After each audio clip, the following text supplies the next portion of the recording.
PM. Sorry for the delay in starting the meeting, but Rosie, are you recording? Yeah. Thank you. Awesome. Okay, we have quorum.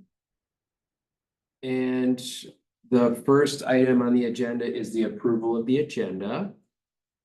Do I have a motion to approve the agenda? Sunny, The agenda. anybody second? I second. Eric, any discussion or proposed amendments? Hearing none, the agenda is approved. The next item is future board items and tours. I'll pass it over to Ally.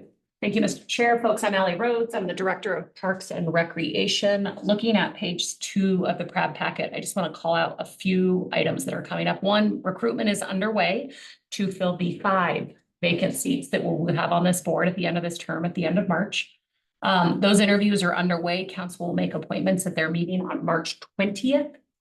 Current board members who either have a term ending or who have resigned, their terms will end at the March meeting.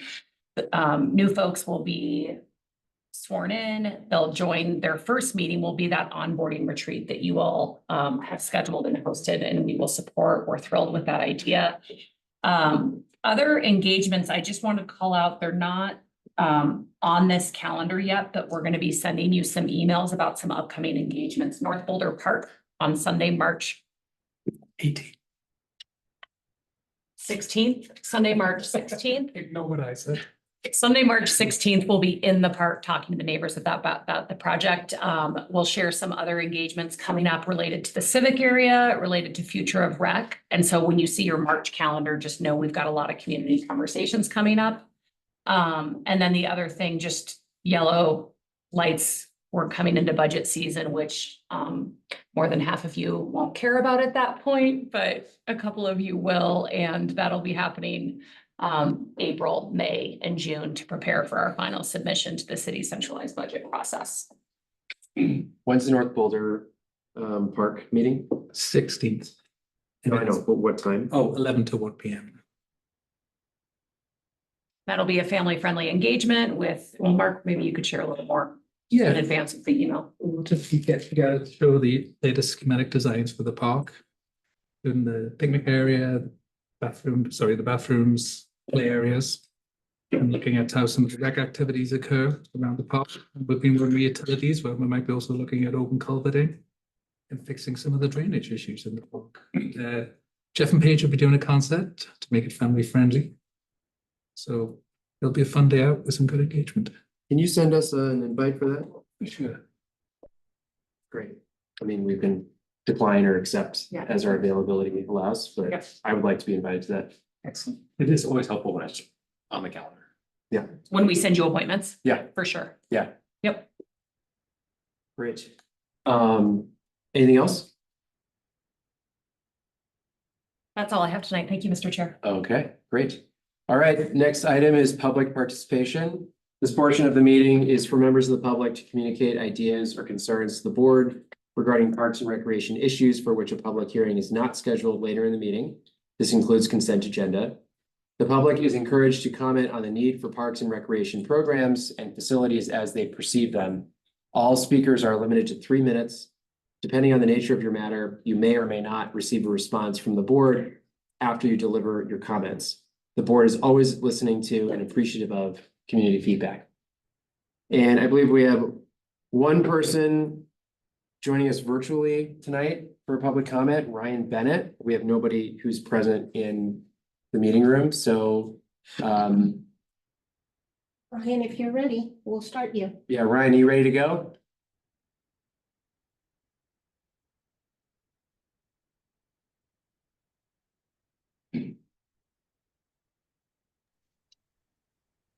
Hey everyone, this is Ryan. Can you hear me? We can hear you. Go ahead. Perfect. Thank you so much. Good evening, everyone. Thanks so much for allowing me the time to speak. Good to see you all. Tonight, as I'm coming again as a member of the Reimagine South Boulder Rec Center committee, and wanted to share, we've been doing some work, Darren and Allie and team have been doing amazing work as it relates to getting input from the community as we think about the South Boulder Rec Center moving forward. And we wanted to do work to supplement that and make sure we really understood our constituents and what they really care about as we think about the path forward for the rec center. And so we launched a survey about a month ago. We had over 700 people complete the survey. So really a strong response from the community. And it really focused on two things. One was, what values do they care about for the rec center as we think about a reimagined version? And the second was, what amenities specifically could be really relevant? And we've shared these results, and I'll talk through the highlights. We've shared them with Ali and Darren. I think they're actually embedded in some of the materials that you'll go through in the meeting later tonight. But if I talk through them on the value side, so we asked about 8 different values that people could consider, from creative expression, lifelong learning, sustainability, community building, inclusivity, safety, health, and wellness. And we gave everyone a chance to rank those from very important all the way to not important at all. And, not surprising, the thing that came out loud and clear for values is that health and wellness was far and away the most important. Over 95% of our community, our stakeholders, said that was very important to them as part of the rec center going forward. Following that, safety, inclusivity, youth development, and community building were really the next tranche of things that came out, and those were somewhere in like the 50 to 60% range of people viewing those as very important. So just a nice grounding of, like, at the end of the day, reminding ourselves that, like, health and wellness really is at the core of what people are focused on when they think about a rec center moving forward. As you move to the amenities, so we asked them about over 20 different amenities, and we gave them a choice between a must-have, a nice-to-have, and a do-not-have option. And I think the finding that came out from the survey is that there are 5 amenities that consistently viewed as must-have across the community, and those are cardio equipment, weight room, exercise classrooms, a lab, and a double-wide gym. Those were loud and clear, very much above what the rest of the amenities that we saw on this.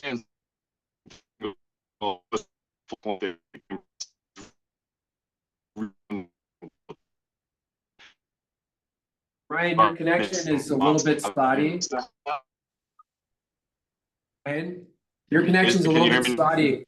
Can you repeat what you just said about the 5 amenities? Yes, can you hear me? I can hear you now. Yeah, your connection was a little spotty, but now I can hear you. Okay, perfect. Yeah, just interrupt me if it goes out. Sorry about that. It's yeah, okay. So the 5 amenities that really clearly stood out as must-haves were a weight room, cardio, exercise classrooms, a lap pool, and a double-wide gym. And relative to all of the amenities we talked about, or we asked about, those 5 clearly stood out, with high majority of the people saying those are must-haves for the rec center moving forward. For the remaining 15 or so amenities that include everything from a sauna and steam room to a ninja gym to an indoor track to turf field, etc., people viewed those as a mix of must but largely nice to have. And so I think what it lands for me is that those 5 things are really at the core of what people want, and they're the amenities that the current rec center has. And then if there are additional things that could be a magnet across the community, etc., fantastic, and people could see value in that. But it has to start with the 5 core amenities, and that came through.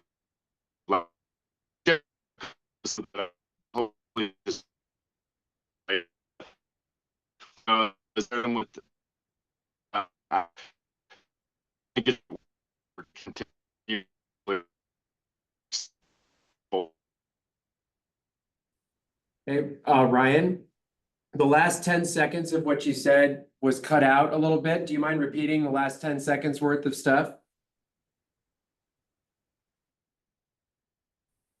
Yeah, I just said that I think this is a great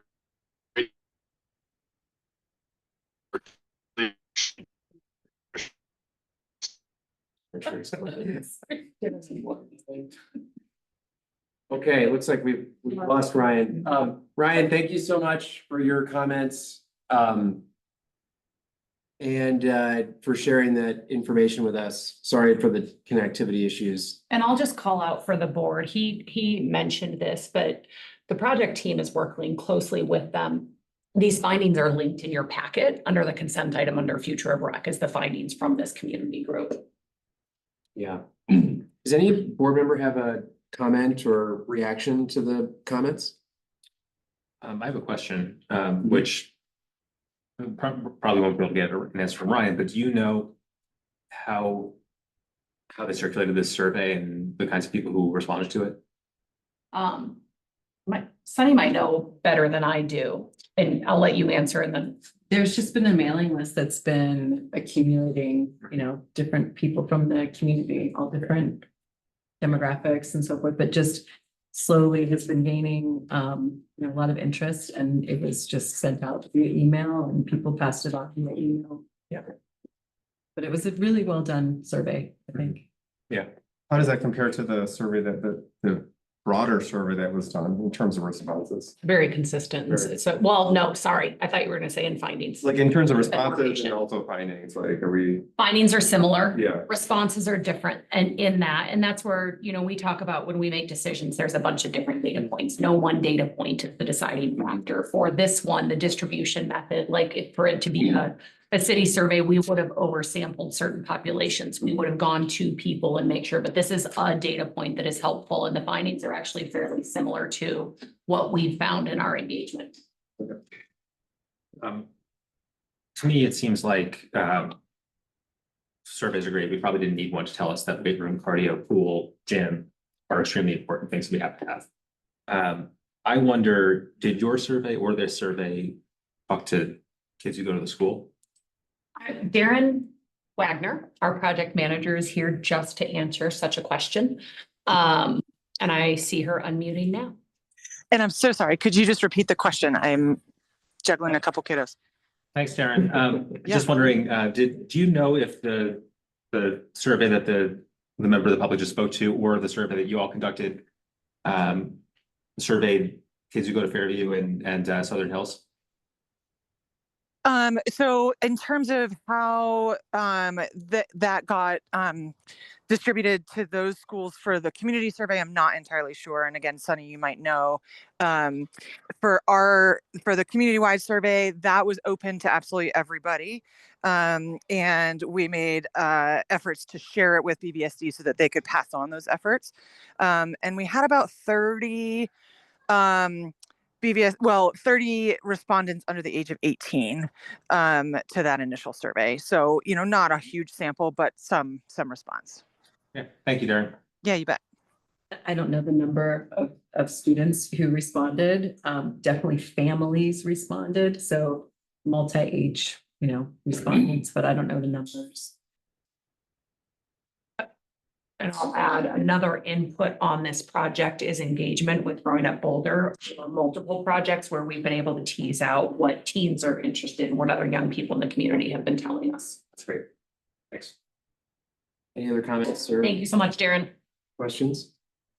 I'll just say that as Ryan was listing the important, priorities, I would note that they align very closely with our master plan priorities.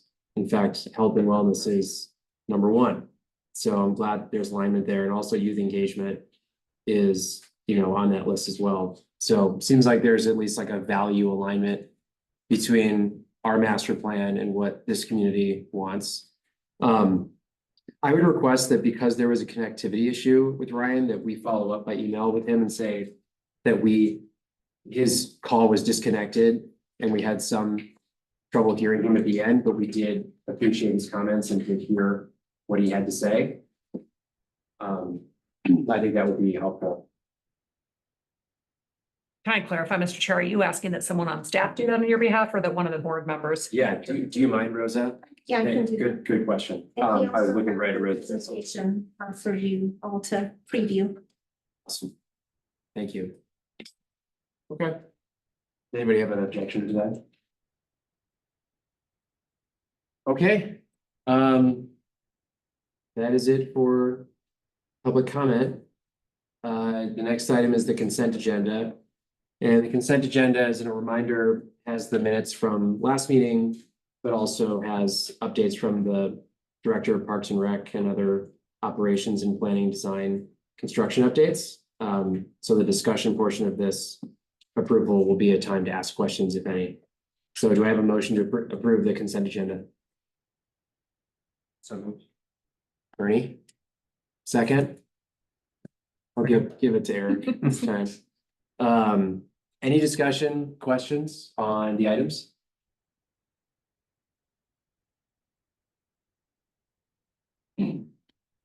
Well, I do have a question.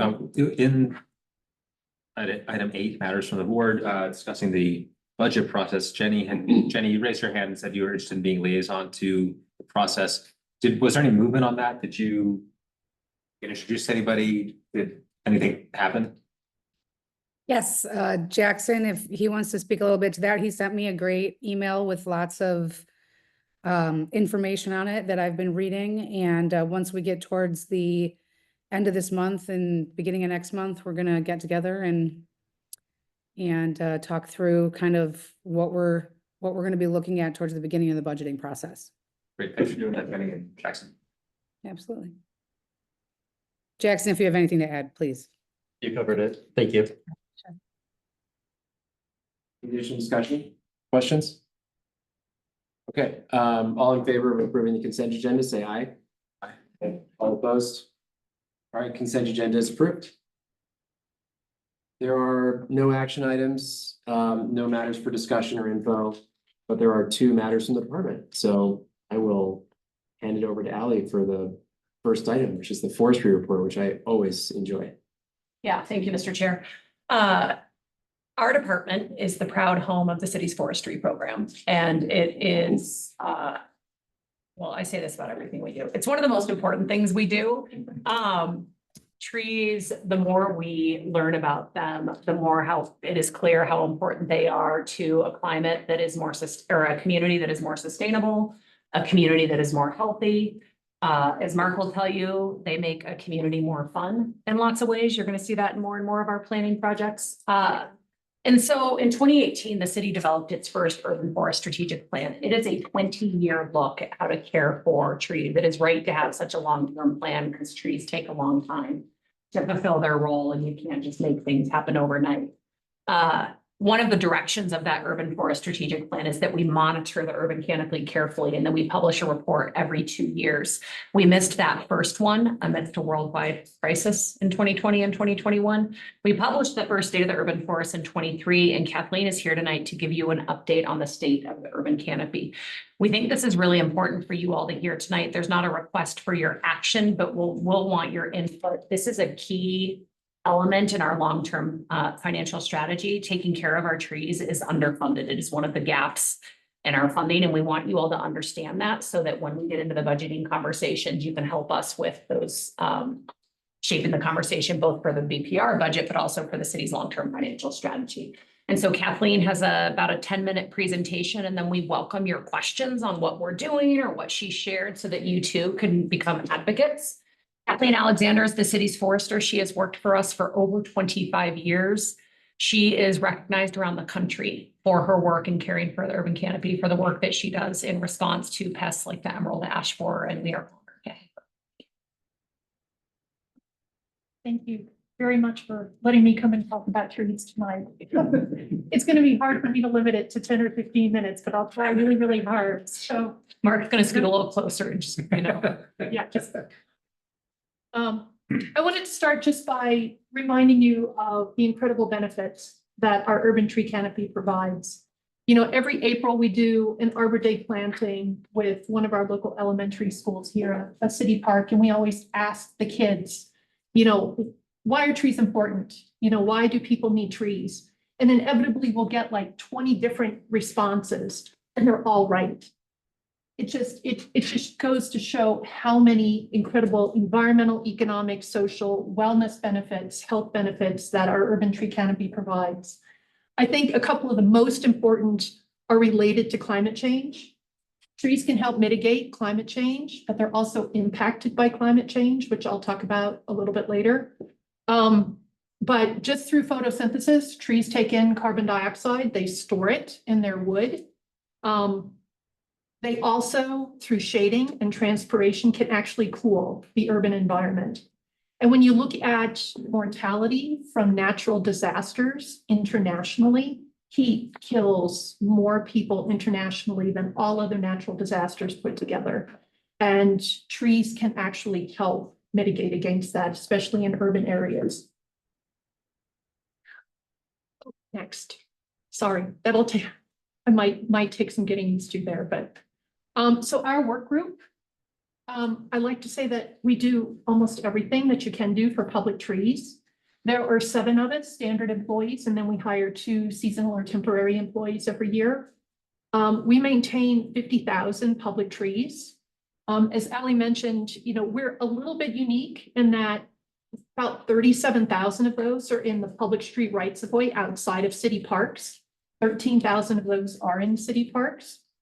But as I mentioned, we do almost everything for public trees. I mean, it's our general forestry operations, planting, pruning, removals, integrated pest management, including the emerald ash borer response, development review for private development, all the city CIP projects, transportation, parks, utilities. We have a very high level, number of citizen service requests that we do every year for the public. Emergency response, we're also responsible for the maintenance of all of the hardscapes around trees in the downtown areas. So the tree grades, tree guards, under our work group as well. As Ally mentioned, back in 2016 to 2018, we worked on our first urban forest strategic plan. It's really our roadmap to help us create a more resilient, sustainable urban forest. Oh, I'm so sorry, Rosa. Next. We did extensive public engagement through that planning process. And one of the things we heard from the public overwhelmingly was that they wanted to see our urban tree canopy grow over time. In 2013, we had done our first urban tree canopy analysis that showed at the time we had 16%. But we decided to set our goal at maintaining our urban tree canopy rather than really growing it over the next 20 years. The reason for that is because we knew we faced a lot of challenges with just even the maintenance, because we had just discovered emerald ash borer a few years prior, climate change, et cetera. When you look at the plan, it's actually divided into 4 major themes: plan, protect, manage, and engage. And you'll see those carried throughout the State of the Urban Forest report as well. One of those action plans was to do the report that I'm here to talk about tonight.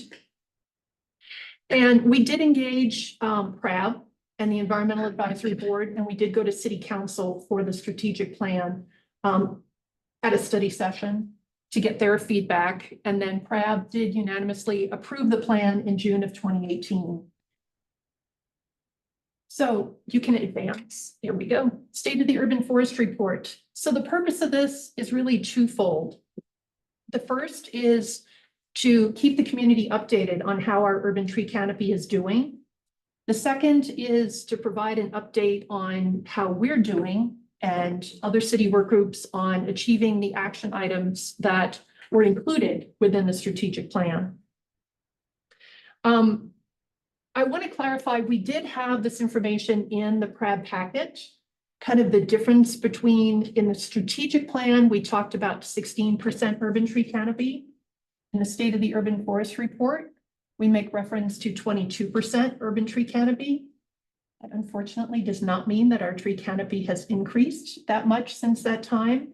What it really means is that technology has greatly improved since 2013 when we had first done it. So how we're doing it, the methodology and where we're measuring the canopy has changed. So our new baseline is 22%. But the main takeaway, unfortunately, is that our canopy is declining in some areas. That chart, I know it's pretty small there, but we do have these numbers in the story map for the State of the Urban Forest report. But the biggest change we saw was in the central Boulder University Hill neighborhood. That's the map, kind of that little snapshot on the upper right. The red that you see is canopy loss.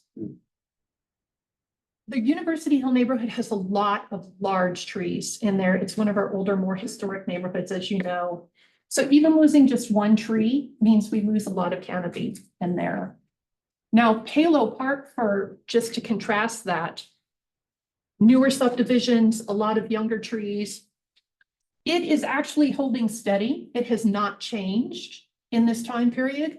But if you delve down into that more closely, we have actually lost trees. As you can see on that map, the red, again, is canopy loss. However, the good news, though, we have planted a lot of trees in there. There are new subdivisions that have more trees. And those newly planted trees are just starting to get to the size where they're starting to contribute to that urban tree canopy. So some good news in there. What's next? What's causing the canopy loss?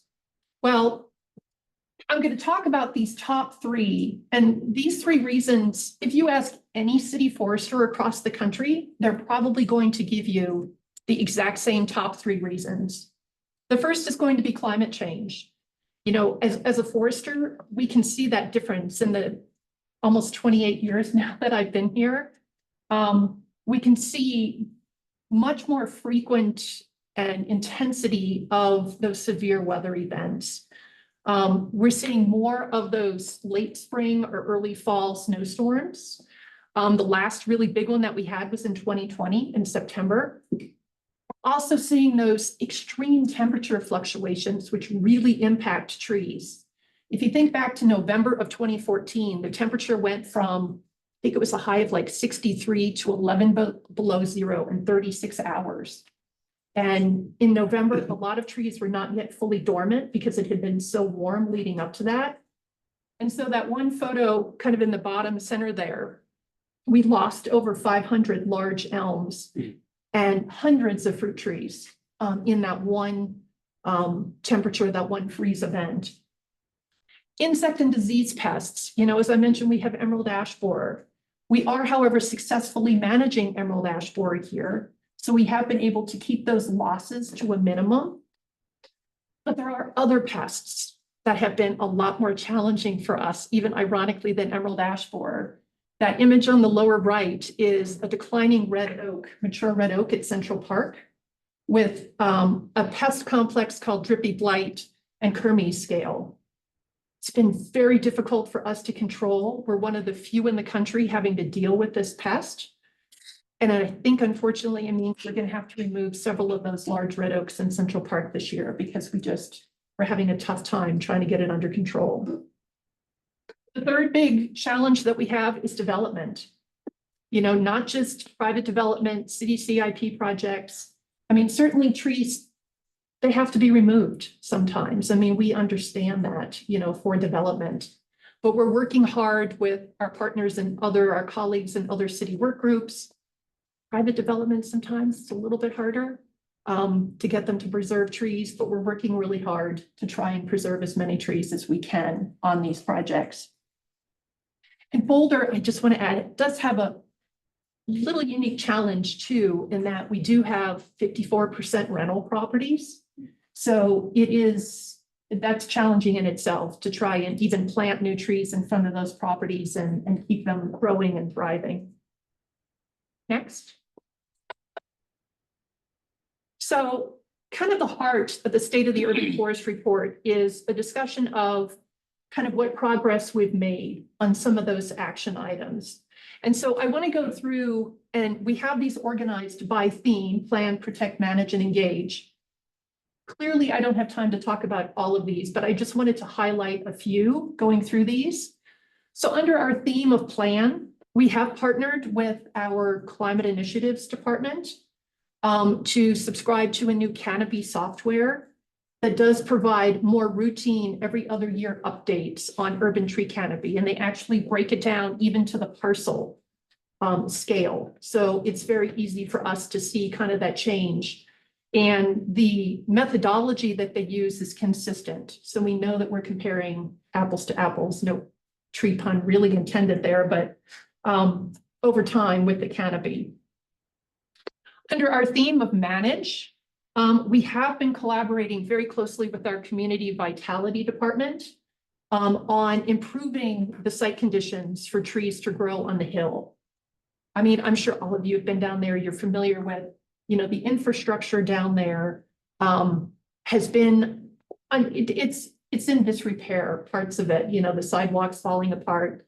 There aren't tree grates down there for a lot of the trees, so it's been difficult for us to replace trees down there as they get removed. But they successfully were able to justify additional funding, so we're going to be working with them this year to upgrade many of those tree sites and get some more trees planted down there. We also did complete an inventory, a tree inventory update last year. So this year, we're going to be kind of diving down deeper into that data and analyzing it and creating a tree resource report, which once that's complete, you know, I'm sure we can include as part of the PRAB packet so that you all can read even more about trees. So next. Under the theme of protect, there are going to be 2 different packages of code changes going to council this year. One surrounding kind of more water-wise or climate resilient landscapes. The other one is more focused on fire hardening, wildfire hardening, but it does have a small landscape component to it. So we are working closely with utilities on that, with planning and development services, with fire, and with climate initiatives on those code changes. And then under the theme of engage, about 75% of our tree canopy is on private property.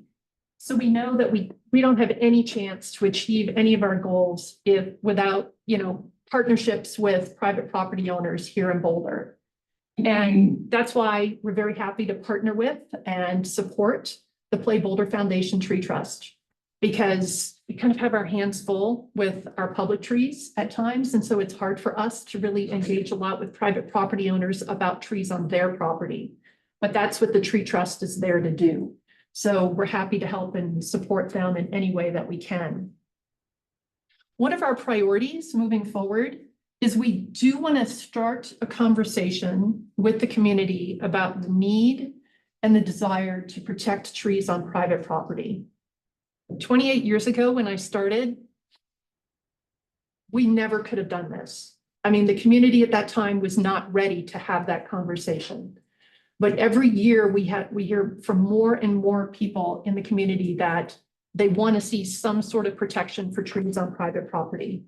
Right now, trees on private property are only protected through the development review process. So, you know, and with climate change and the need to preserve and expand our urban tree canopy, we want to start that conversation. So it's not on the work plan for this year, but maybe perhaps next year, depending upon the work plans for our colleagues in other departments. But certainly, you know, PRAB and Environmental Advisory Board would be, you know, big players in that when that does occur. Ali had mentioned, next slide, the funding gap. The Urban Forest Strategic Plan in 2018 did identify a $500,000 funding gap based on the average spending in comparable cities on a per capita basis, as well as the funding per public tree basis. That's even larger now, just based, I mean, after all of the cost increases and labor shortages and COVID.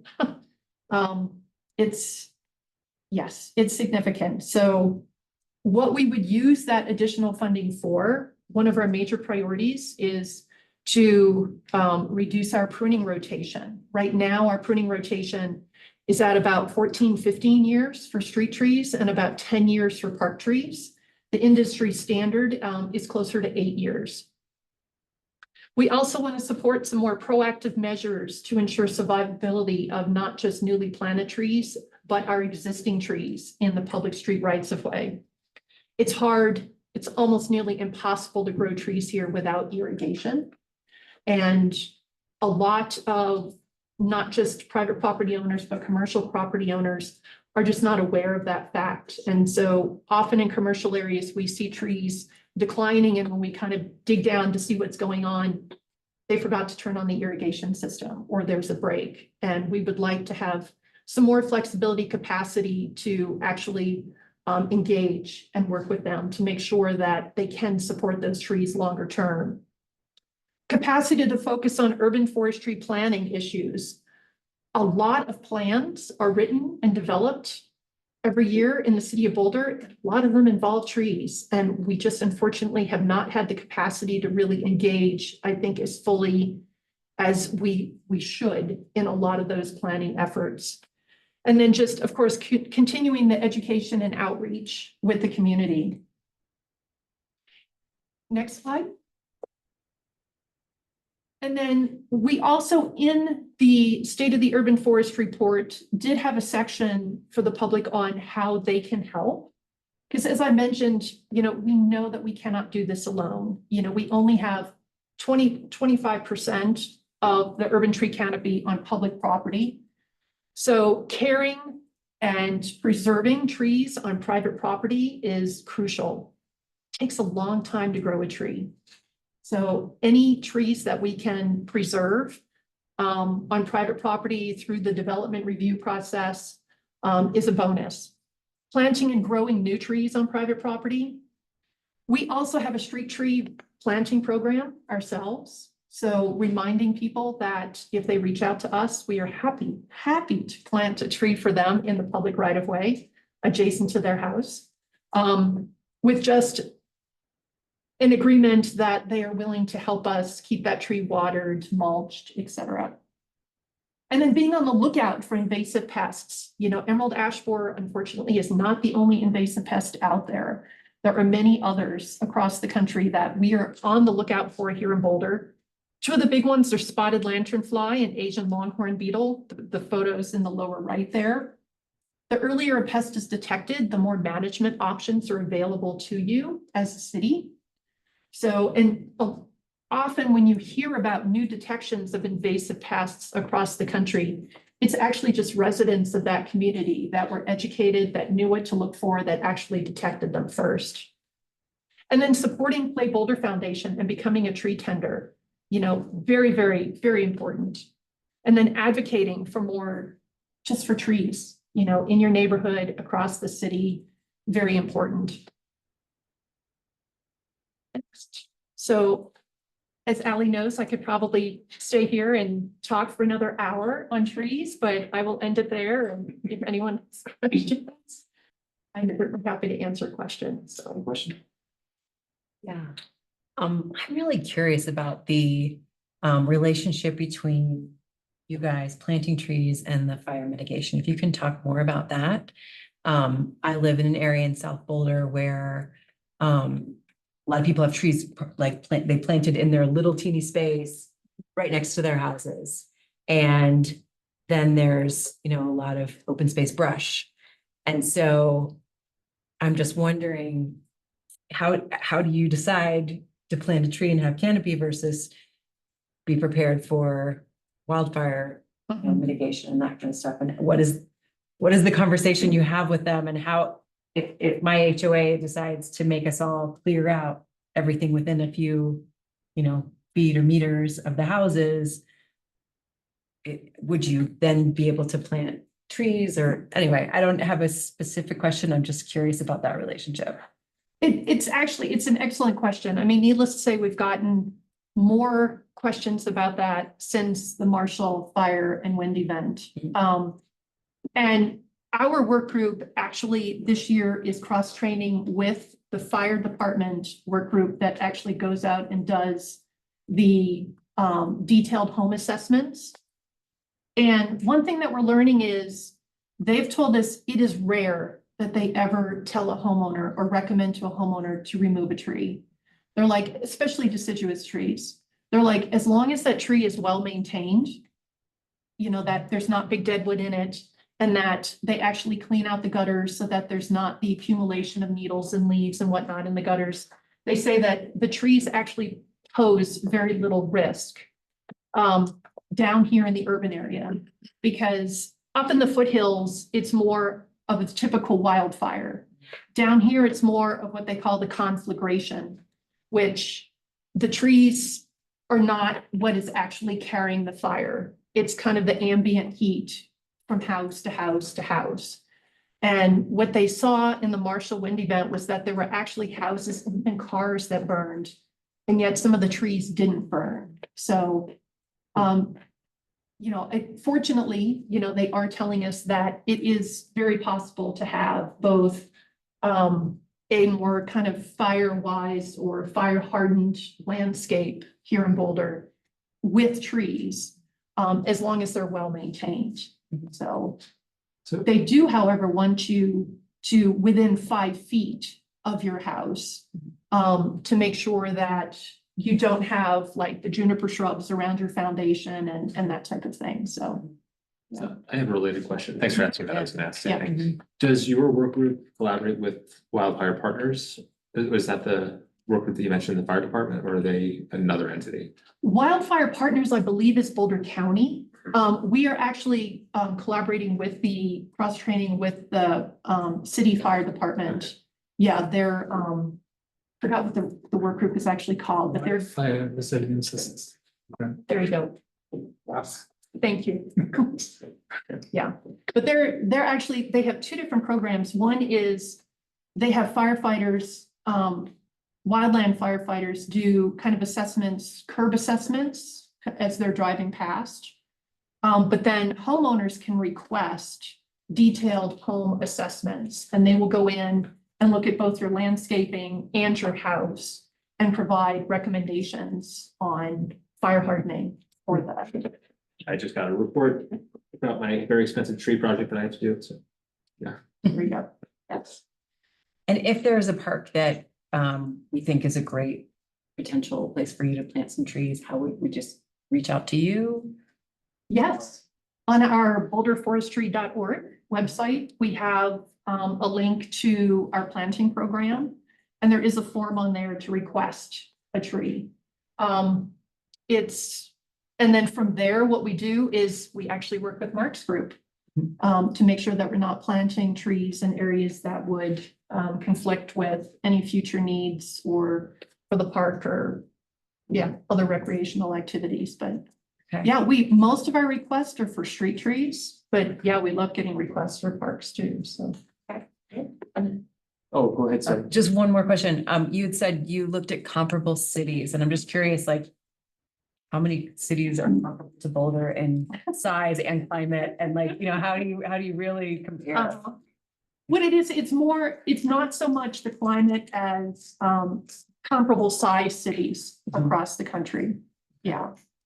And we had worked with a consultant on our strategic plan that they had kind of done benchmarkings for similar size cities across the country. There's also a municipal survey, municipal forestry survey that's done every 10 years that looks at, as a city forester, actually just this morning, I mailed my 2024 version off, but they update that every 10 years. It comes out with kind of an average number of staff that forestry departments have, what their budgets are, how they're managing Emerald Ash Borer, that type of things. One more. How do you decide what kind of tree? Like, I'm a little in the middle as far as like, we don't want invasive species or non-native species, but if our climate's changing, maybe we need to change our trees. And so I'm just curious where you guys are with that. Let's see, I'll try and keep, here's the box on this. Let me see if I can keep this so, It's a good question. okay, when you look at native trees here, we probably have maybe 5 native species to the Boulder area. A couple different cottonwoods, willows, box elder, chokecherry. The key to resiliency with our urban tree canopy is diversity. We need to have many different species out there to allow us to recover from invasive pests and storms and that type of thing. So most of the trees that we are planting, especially in the street rights of way, are not native species for that reason. How we decide what species to plant is we do have diversity requirements. We don't want to plant more than like 3 of the same species adjacent to each other. When we're out there, when a homeowner requests a tree for the public street right of way, we go out there, we look at what other trees are around. For example, I know this is controversial, but it's hard for us to plant maples on Mapleton Hill, especially Mapleton Avenue, because there's so many other maples. If we got a pest like Asian longhorn beetle that loves maples, it could come and just decimate that street. So we're trying to get other species in there, intermixed in there. But it's also matching the species to the site because our soils are more acidic and better in West Boulder than they are in East Boulder. So species like sugar maple, it's hard for us to plant in East Boulder because the soils are more alkaline. So it's also kind of matching species to the site too. Jenny, Thank you. I have a couple of questions. First, I was wondering if you could tell us what are the top like 3 reasons to keep the tree canopy high? Well, to provide the benefits, really, that it. On my first slide, one of the things I talked about was how trees can help mitigate for climate change. I mean, it's one of the easiest ways. Our climate initiatives department here with the city has a new work group that they implemented a few years ago called Natural Climate Solutions, which is really using nature to mitigate against climate change. And the urban tree canopy is an important part of that. It's one of the 3 main focuses of the Cool Boulder program. Because as I mentioned, trees can help cool, they can help mitigate that urban heat, the urban heat island. One of the other big benefits for us, you know, Boulder has the highest flood risk in all of Colorado.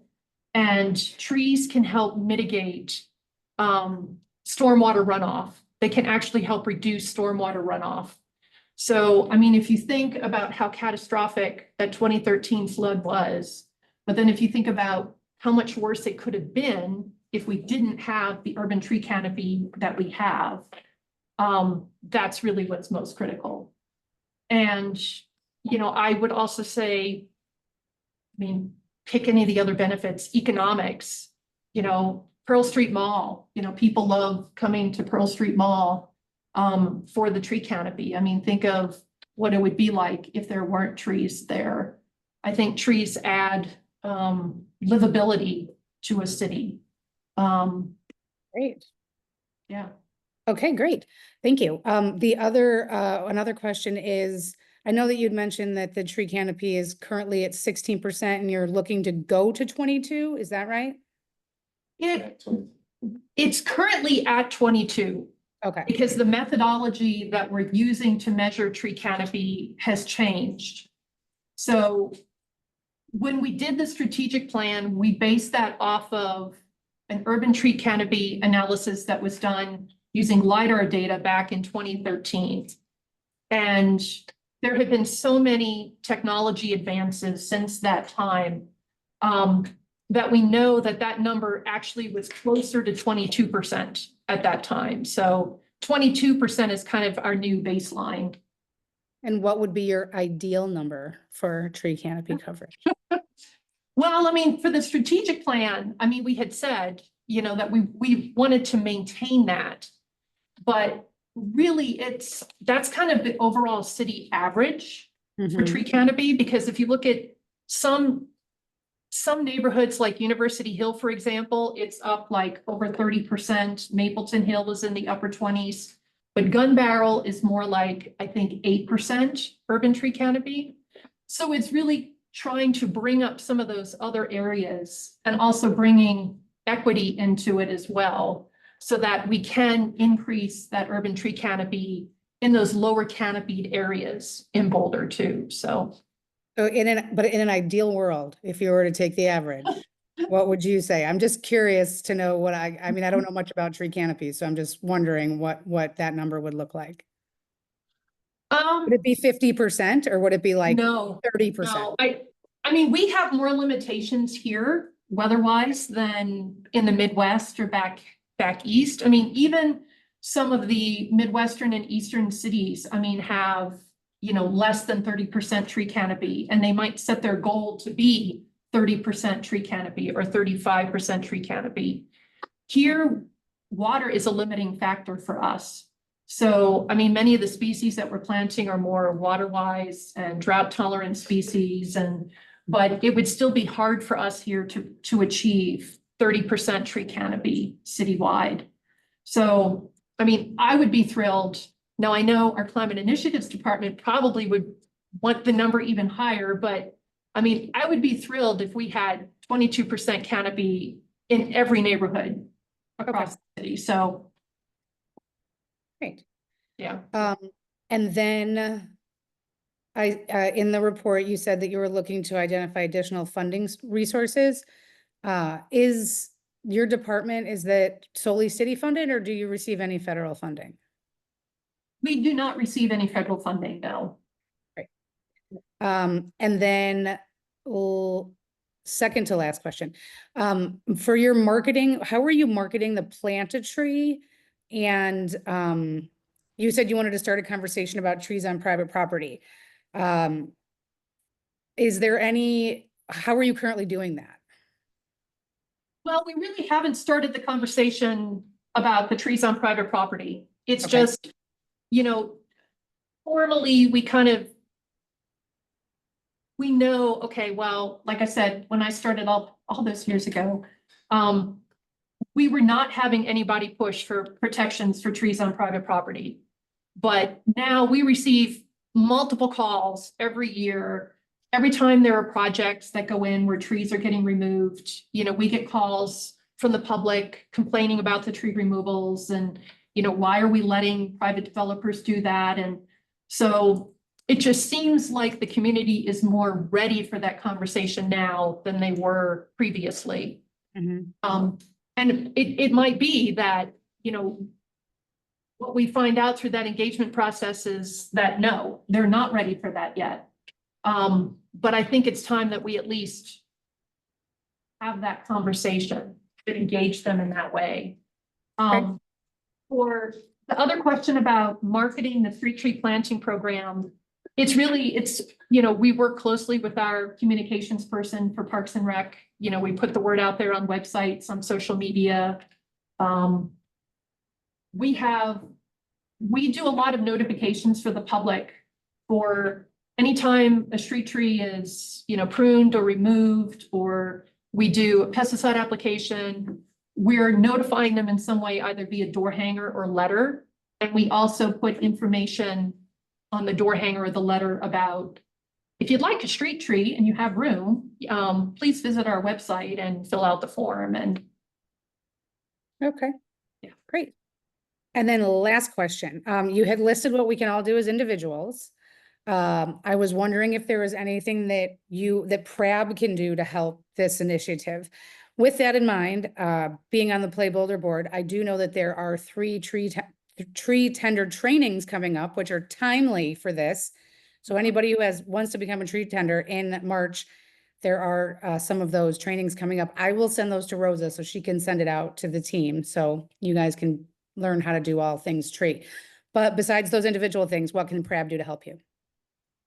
I mean, the 2 big ones for me are advocating for trees. I mean, it's and supporting funding requests as they come through. I mean, as Ally mentioned, you know, we do have the funding gap, and we'd love to plant more trees. We'd love to maintain our trees better and do more for them, but we do need more money and staffing to do that. So, and then, you know, as you mentioned, the tree tenders, and I know, you know, PRAB supports the Play Boulder Foundation, you know, in all of their programs, but that too goes a long way for us because, as I mentioned, we can't do it just on public property. We need the help of private property owners, so.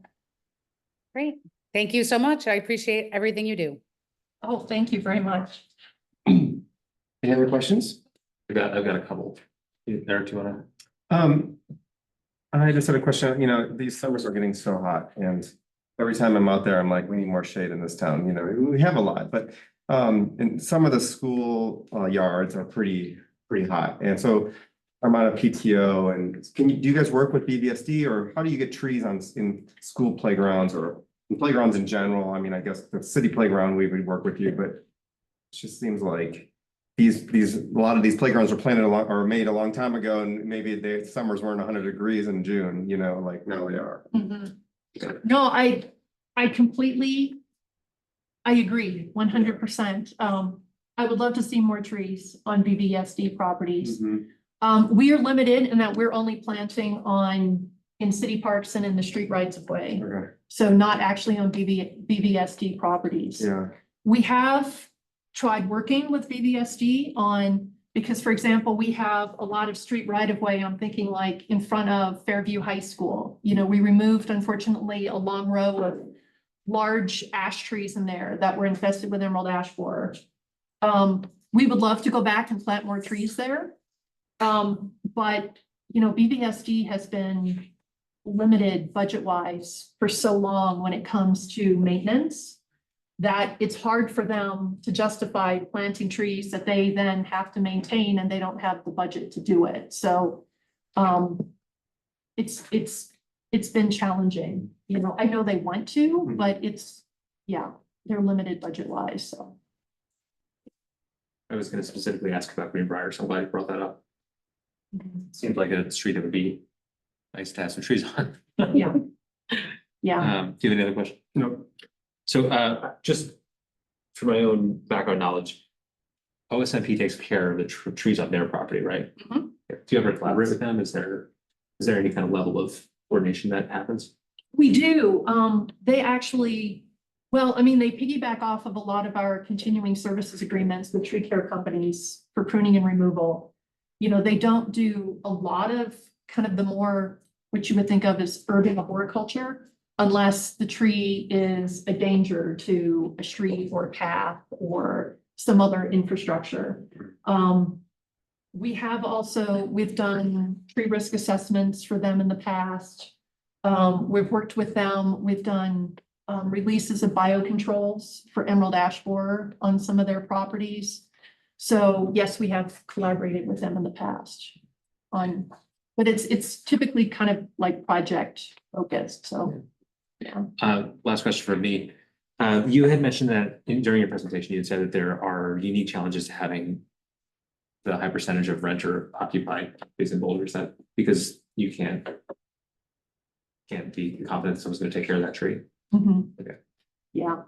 Yeah, we have not had very good success with planting. We get very few requests from rental properties. The few that we do, and again, this is just kind of anecdotal, are more when the property owners actually live here in Boulder somewhere, and are more kind of hands-on and less so with the ones that are managed by property management companies. But the biggest thing for us is watering. You know, the trees have to be consistently watered. So, I mean, we do have a small watering program. We have a truck with a small tank that we water some trees on our own. We contract some tank watering. But, you know, we don't really have the resources to do a larger kind of tree watering program, so. Good, thank you. Yeah. Yeah, I had a couple questions too.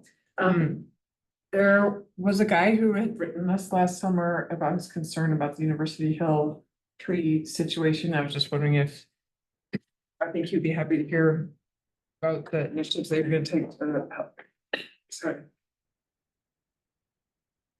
Address some of his concerns up at University Hill. Is it possible to share out some of this with that person?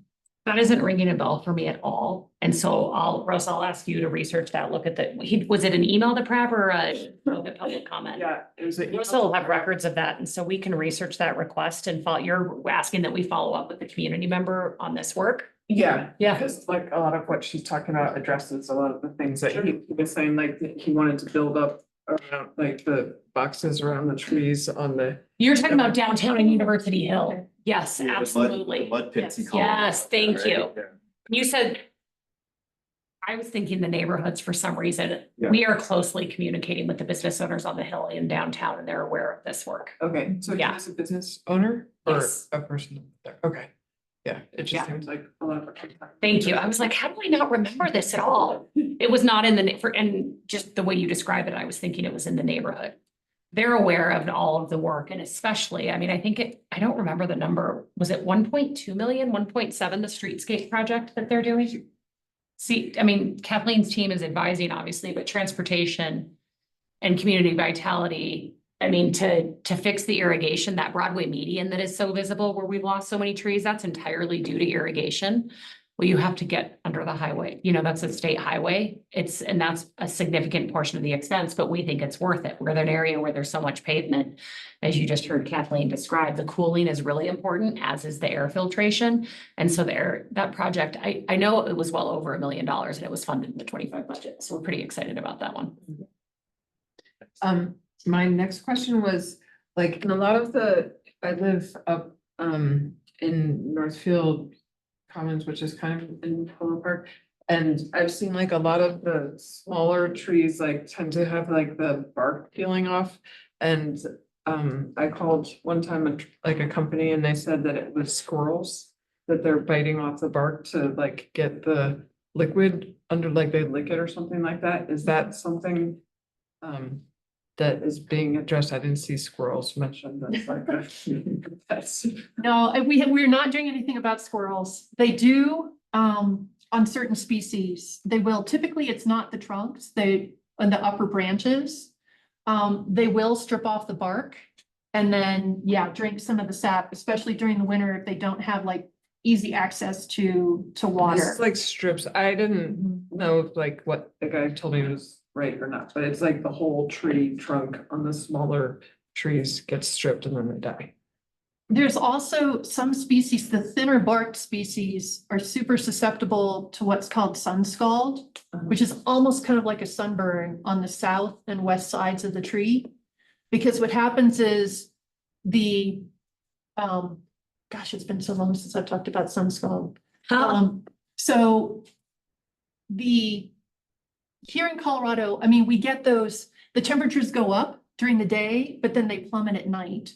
So what happens is the bark in the winter months will heat up and those cells will become active during the day. But then the temperatures plummet rapidly as we go into the evening hours. And those cells, the water inside those cells can freeze and then rupture the cells, which then cause the kind of that layer of inner bark to die back. And you'll often see what happens is the tree will try and form this wound wood around that wound, but all of the bark dies and then it strips off. So you'll see kind of like these long wounds. Yeah. Typically, those are going to be on the south or west sides of the tree because those are the sides that heat up during the day. So the solution for that is different types of trees? Different types of trees or tree wrap can help, yes, during the winter months. And then a lot of the other, like, that's one thing that's affecting the trees in our neighborhood. Another thing is I've seen is like when the HOA or whoever plants trees in the median or the right of way area, I didn't know they were available free from you guys, but the city has like a list of 60 trees or something that you can pick from, and they pick the lowest cost tree, and we end up with like locust trees. And so I was wondering, like those don't make, I was wondering if all canopy is created equal, like you can have like the catalpa trees that have those really big leaves and make a lot of shade, or you can have like a locust tree that has like, it's big, but it makes zero shade. I was wondering if there's like any preferences or it's all canopy, just canopy? That actually is an excellent question. I was in, the Climate Initiatives Department is working with several PhD students at CU Boulder who are doing research. We were working with them on helping them set up heat sensors in some of our parks this past summer. And they were looking at a couple different things, but one of them was species, and are there certain species that produce, I suppose the word is better shade than others?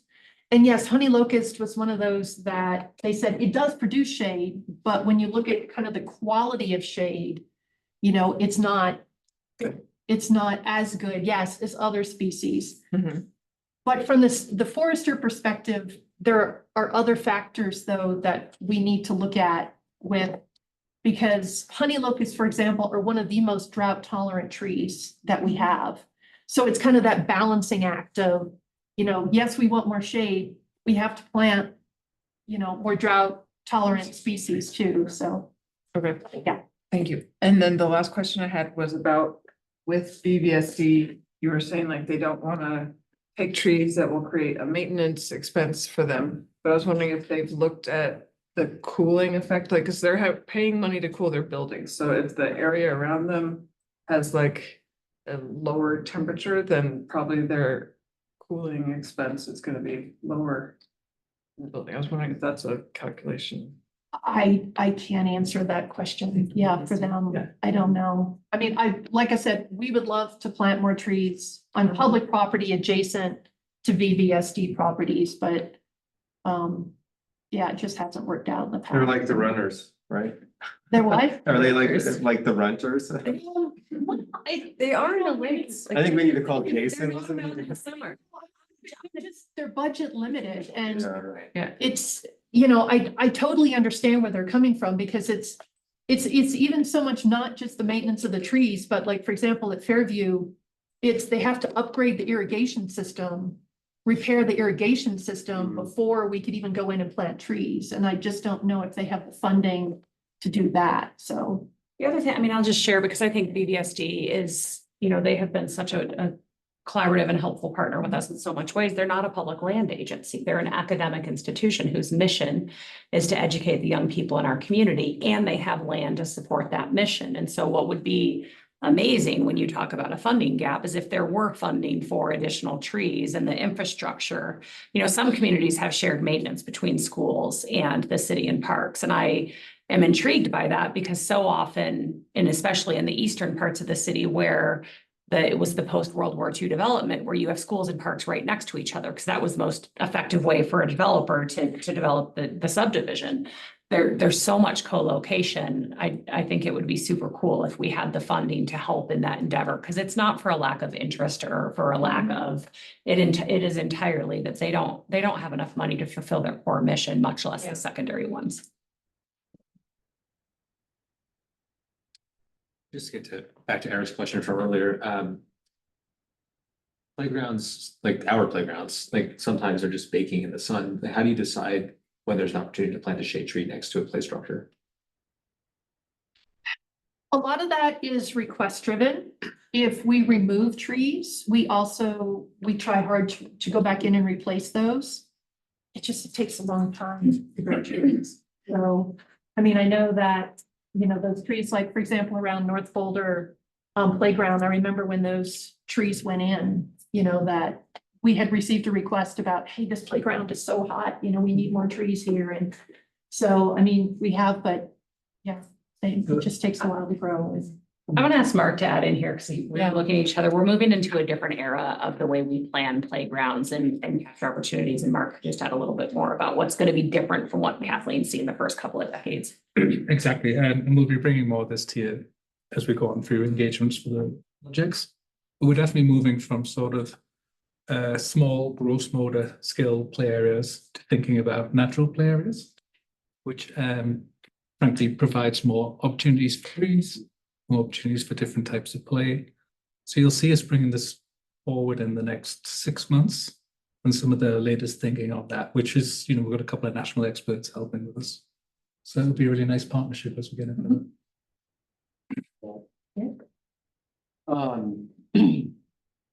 So I would love to keep talking about this.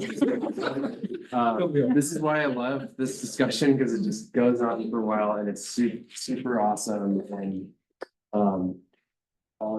obviously you can tell we're very engaged. That's fantastic. But sadly, all good things have to come to an end, so we have to move on. But thank you so much for coming. It's a great presentation. Thank you for having me. Yeah. Thanks to the board for your questions. That was really great discussion.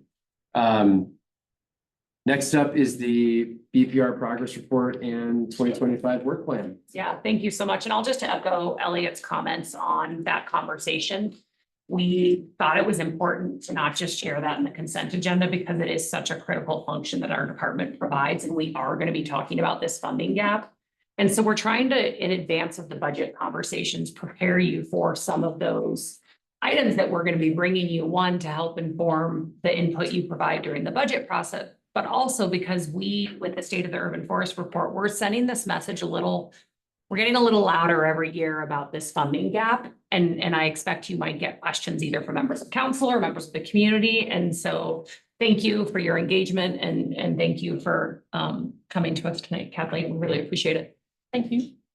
So the next item is similar in that every year, since about 2014, with that last department plan, we've provided an annual update. So that's our intent tonight. In your packet is the full progress report. I am not going to read it to you. There is a lot of really great work in there, and I hope you take a few minutes to see it. Because I think it does a nice job of capturing so much of the work that we never talk about with you all, because it's just part of what we're doing. There's great work happening, but it doesn't require a change in investment. It doesn't require community engagement, but really good things are happening. So we want you to be aware of that. And we also, when we do that, again, this is all framed in the department plan. We want you to know what's happening. Russell, you can go to the next slide.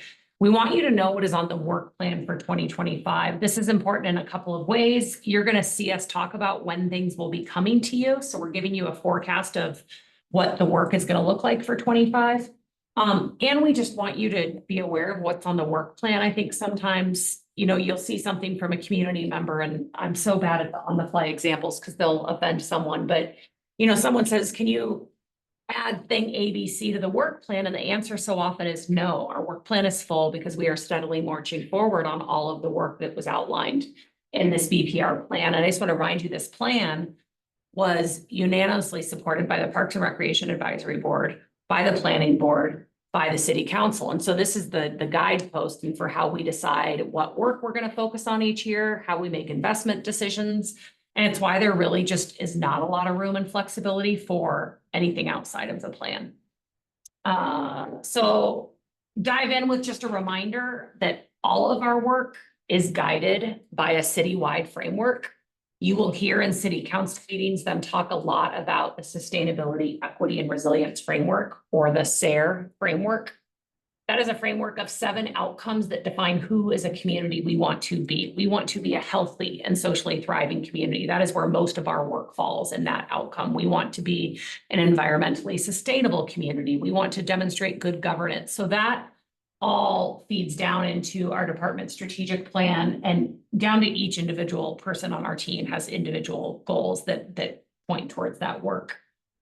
The next slide, again, we're starting to prepare for the budget conversations. This is a slide that we showed each of those boards as they discussed the 22 plan. So the PRAB saw this side, the Planning Board saw this side, and City Council saw this slide. And we're reminding people that we've been saying without additional funding, we will be reducing services.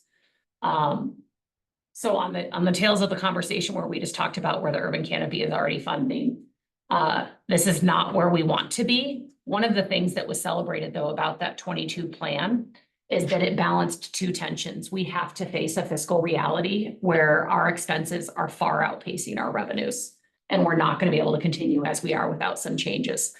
The other reality is we have to plan for the future. We have to plan for a community that wants us to develop South Belmont, that wants us to provide more recreation amenities, and we're carefully trying to balance that tension always. This slide outweighs the things we are working really hard to do to maintain levels of service. So you'll hear us talk about grants and philanthropy, you'll talk about additional tax subsidies, and you'll talk about revenue generating opportunities. So we just want to call out that even in 22, we knew that additional funding was going to be required. And I think you're going to be hearing more about that as we develop the 26 budget. And so we have 6 key themes in the department plan. We're going to just highlight some of those key accomplishments from 24 and some of the work plan items. Scott and I are going to do that for the key themes. And then Mark is going to finish with an overview of the capital projects. We started listing those in the key themes, and the reality is so many of our capital plans, they align with all 6 key themes. The work we do for our infrastructure, both in the parks, but in our recreation centers, almost all of it aligns with supporting community health, making sure we're fiscally sustainable, making sure we're taking care of what we have, promoting youth engagement, building community. Like they check every box. That's why we spend so much of our money on taking care of what we have. So Scott is going to start with the first 3 community-facing key themes. Great, thanks, Allie. Scott Schuttenberg, Deputy Director of Parks and Recreation. As we look back at 2024, there's really some exciting information that we have to share here, and we are extremely proud of the numbers. And especially if you look at recreation center visits, a 23% increase in a given year is pretty remarkable. And so we are extremely happy that we've had so many people come and utilize the facility. Gymnastics programs continue to thrive in our community, as well as our drop-in fitness participants, and a 44% increase in drop-in fitness. And what we found is fitness classes really create social opportunity for folks. And so I think there's really been some great cohorts of classes, and any given day you'll go and see the line of people waiting for their pass for their spin class. And so it's just really exciting to see such strong numbers there. Financial aid participants are also up slightly, but financial aid visits are really through the roof. And this is exciting. What it means and what this tells me is that people are coming more than just one time to check it out. They're actually becoming regular users of our facilities through our financial aid program, which is really neat. A couple of key accomplishments that I wanted to highlight. You all are very familiar with the court system plan. Mark and his team did a phenomenal job putting together that plan, and that's going to guide the work for tennis and pickleball courts for years to come, which is really exciting. Another key initiative that we accomplished this year is our service delivery model. And that's how we do what we do and how we make decisions around what services we provide to the community. We feel very strongly that we don't just keep offering the same thing because we've always done it. We want to be very intentional about the limited resources that we have and how we create programs for our community. And so that service delivery model has been updated, and actually later on this week, all of our recreation coordinators and recreation programming staff will go through another training on how to use that model. So we're really proud of that work. Coming up in 2025, we'll have a committee that's focused around a lot of the programming work that was identified in our 2022 BPR plan. And so we're going to continue to look at ways to make improvements to how we do our programming and what that looks like. And so that committee, we anticipate taking a couple of years. Rosa, can you hit the next slide? Perfect. Thank you. So looking forward with the next area, that's our youth activity and engagement. And certainly youth activity is extremely important to us. You'll see there with our Expand and YSI programming, our numbers actually dipped a little bit in 2024. And one of the reasons for this slight dip was we had a couple of babies that joined our staff. A couple of our staff within our Expand program went out on leave this fall. And so we intentionally scaled back a little bit of our programming so that our staff could handle that capacity. We still had excellent numbers and so many wonderful programs going on. But we had to take a bit of a step back there. Camp participants continue to be very strong. And then we're certainly proud of how our swim lessons have bounced back. And the majority of our swim lessons, as we offer these lessons, they are filling up and people are very excited about that. A couple of key accomplishments for 2024. We created the habitat at Crestview Park, which was really exciting. So again, Mark and his team did a phenomenal job with that. We are back to year-round swim lessons. And I would say also with that, we offered multiple free swim classes. So we did one-day dip into water safety workshops at our pools that were free to the public. And it was really focused more around swim safety than it was around swim lessons and learning strokes and those kind of things. But we know the importance of water safety, and we're going to continue to do that programming here into 2025 as well. Really exciting that we were able to design and name Primos Park. And so that's super exciting. Again, Mark and his team did a phenomenal job with that, and we're excited to see that come to fruition. And thank you all for naming that park. I think it was a really neat thing to add to our community. Also in 2025, I mentioned we're going to continue to do some of those free workshops. I will say that we're looking at ways to continue to expand swim lesson programming moving forward, because we know it is one of the key staple factors. You all have expressed interest in the past about the importance of learn to swim programming. So we're going to continue to grow that. I'm also really excited about the Boulder Nature Everywhere. This is one of Mark's passions as well. And really, we're gonna really try and be intentional about creating naturehoods, which really create spaces for children and community members to come in and connect with nature. This is not just something we can do solely on our own. This is done in conjunction with other organizations throughout the community as well. Mark, anything you want to mention on Boulder Nature Everywhere? Just that I will be able to bring that to the board in June and you'll get a more sort of deeper dive on it. Cool. All right, next slide.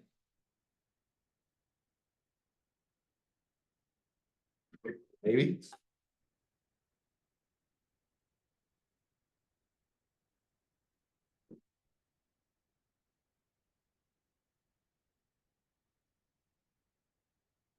Well, the next area that we're going to talk about is building community and relationships.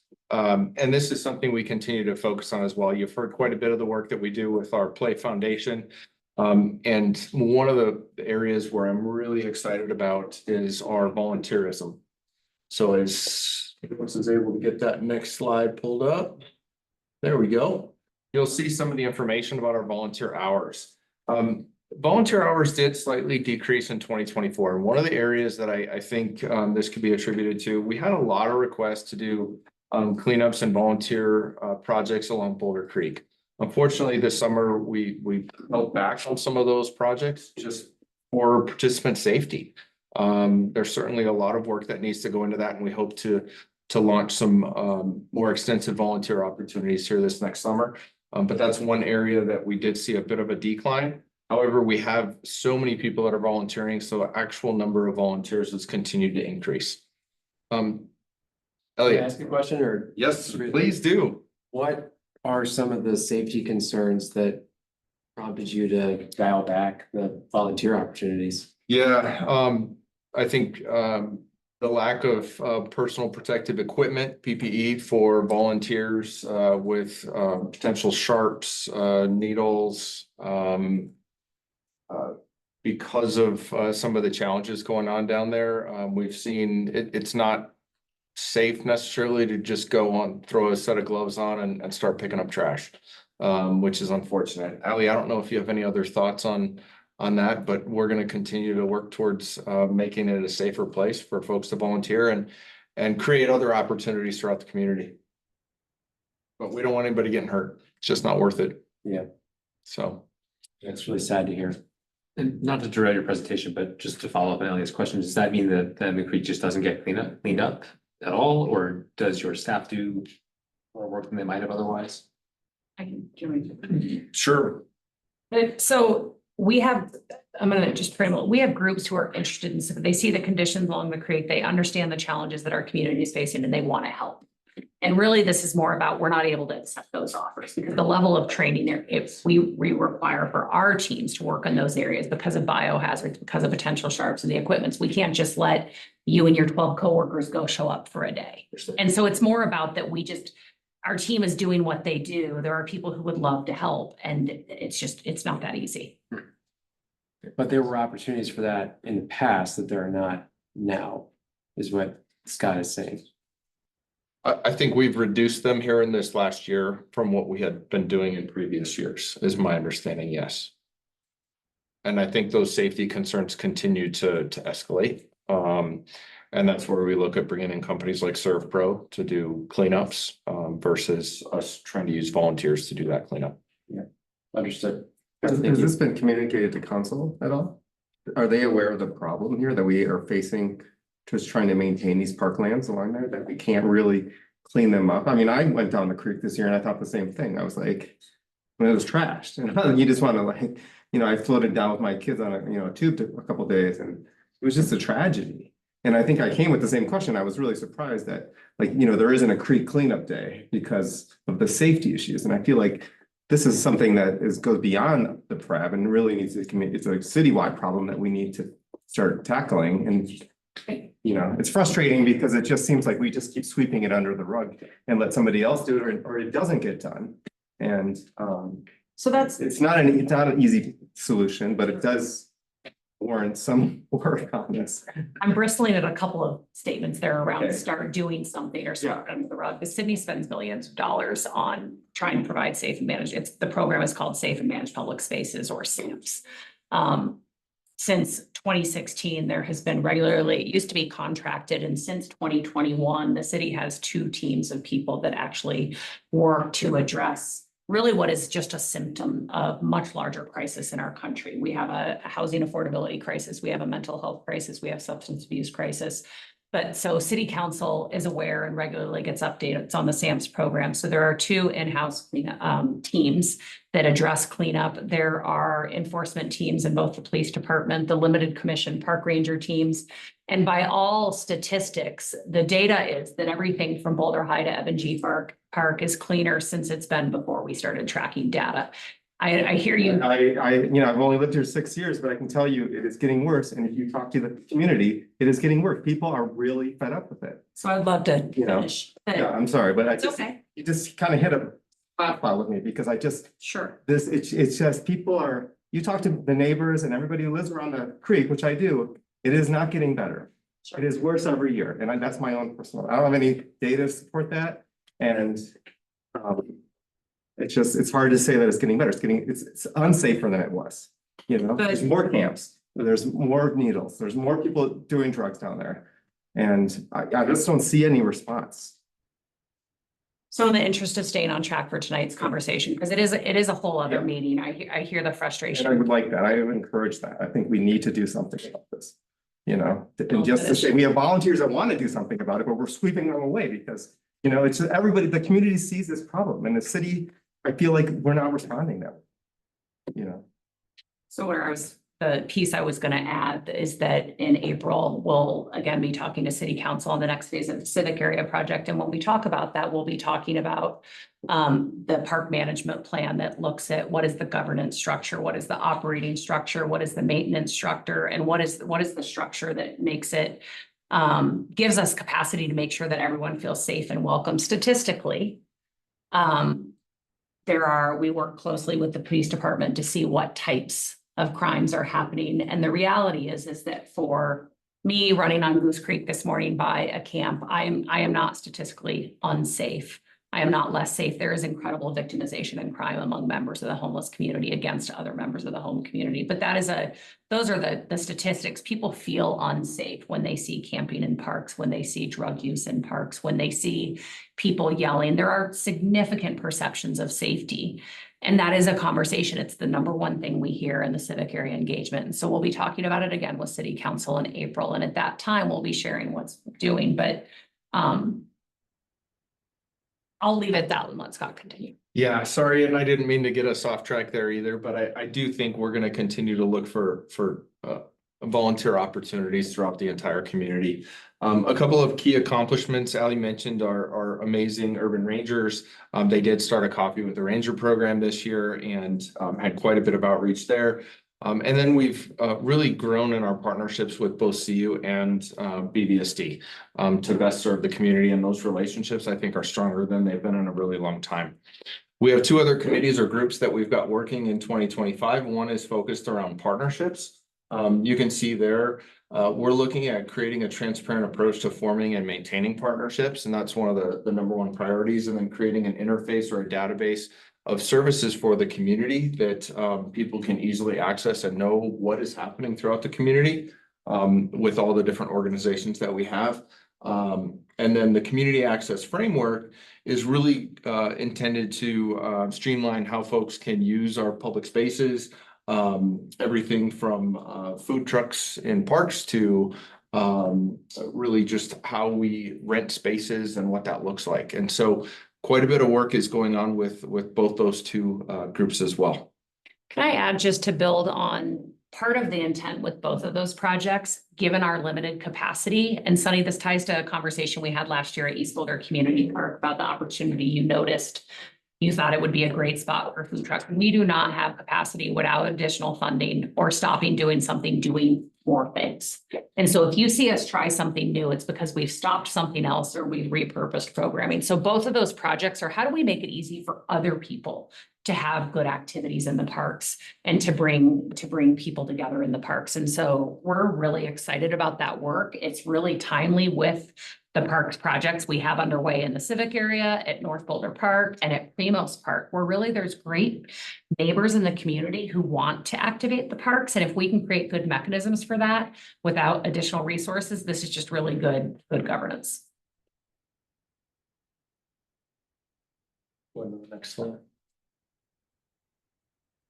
All right, so financial sustainability, really the heart of this theme is just recognizing kind of what we just talked about. If we're not taking care of our financial resources, we can't do anything. And so you can see that earned revenue is up over 2023.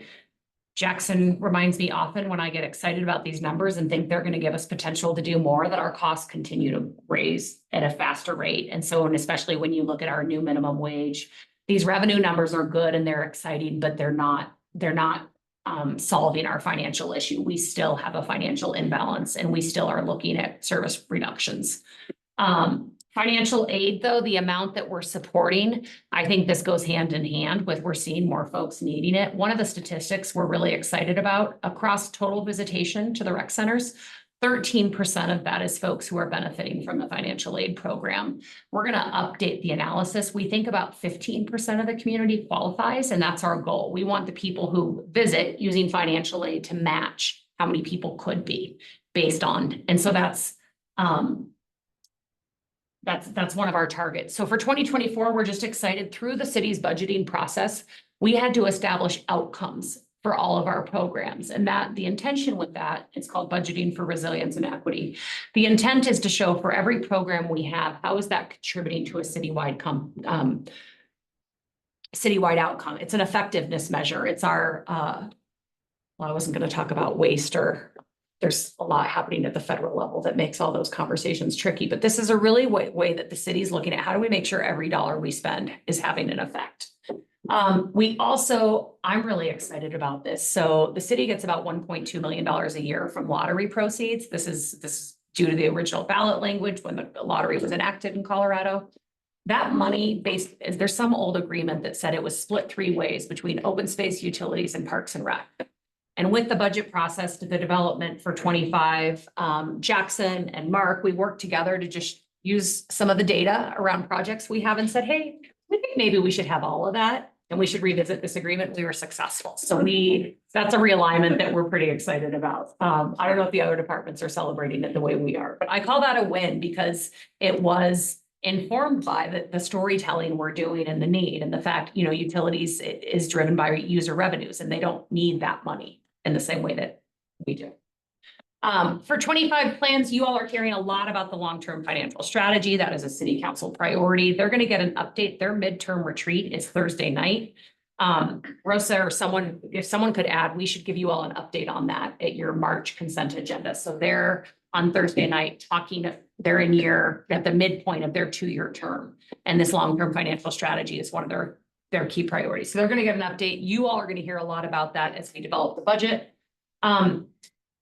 These 2 gentlemen and many folks across our department spent today in demos for new software. They're doing the same thing tomorrow. We're going to be implementing a new recreation software. This is huge. It's under financial sustainability because it's going to give us better data on what things cost, which will help us set fees, which will help us advocate for subsidy. It's also going to give us better demographic data on our participants, which I know, Anna, that's something you've been interested in. It's just been a gap for us. So as we set up this system, equity is embedded in the RFP. And Jackson, I don't know, maybe if you want to add something here, because I do think this project is so critical to so many of these goals. I think you captured it. There's so many changes. We've relied on the same software for 8 years and it was piggybacked off a prior version of that. Our big emphasis is better working with our citywide ERP enterprise resource platform, our financial software. We are focusing on equity. We are focusing on cost recovery. Digital accessibility is a key priority. And then an area of collaboration I really want to highlight is Housing and Human Services also piggybacks off the system. So they have been an active partner in how do we support our older adult population, that we are achieving the department plan goals as well as the Parks and Recreation goals. And everything's expected to go live November of this year. I recognize that change management is a scary component of anything. That has been a top component of every vendor's response, not only for the staff side, but also for the public side. We have about 60,000 active or 60,000 accounts in the system. Obviously, we don't have 60,000 active users, so the migration will be important to make sure that people are using the software in a way that makes sense and provides us meaningful data. Can I Thanks for just that. add a comment to that? We're going through a software update at my law firm. And I can just say from experience, don't be afraid to push off the live date. If it's not ready. Voices of experience. We went live with a new financial software as a city as of December. January 1, we went live with the new financial software and we all got paid in January and the bills are getting paid and this is incredible. Like, I'm so impressed that we've got a $500 million budget and have a new financial software and it's really gone well. And it's Stacy on our team, who you all know well, has been one of the key players in that project. It's pretty impressive. So I just say we do software updates. They're being really thoughtful about it. Yeah. All right, the other one on here, just FYI, and this was in your consent agenda, the Play campaign is live. We are trying to hear from those community members who said, we'll help you, we'll write checks. And so we're asking them to put their money where their mouth is and help us make these court projects great.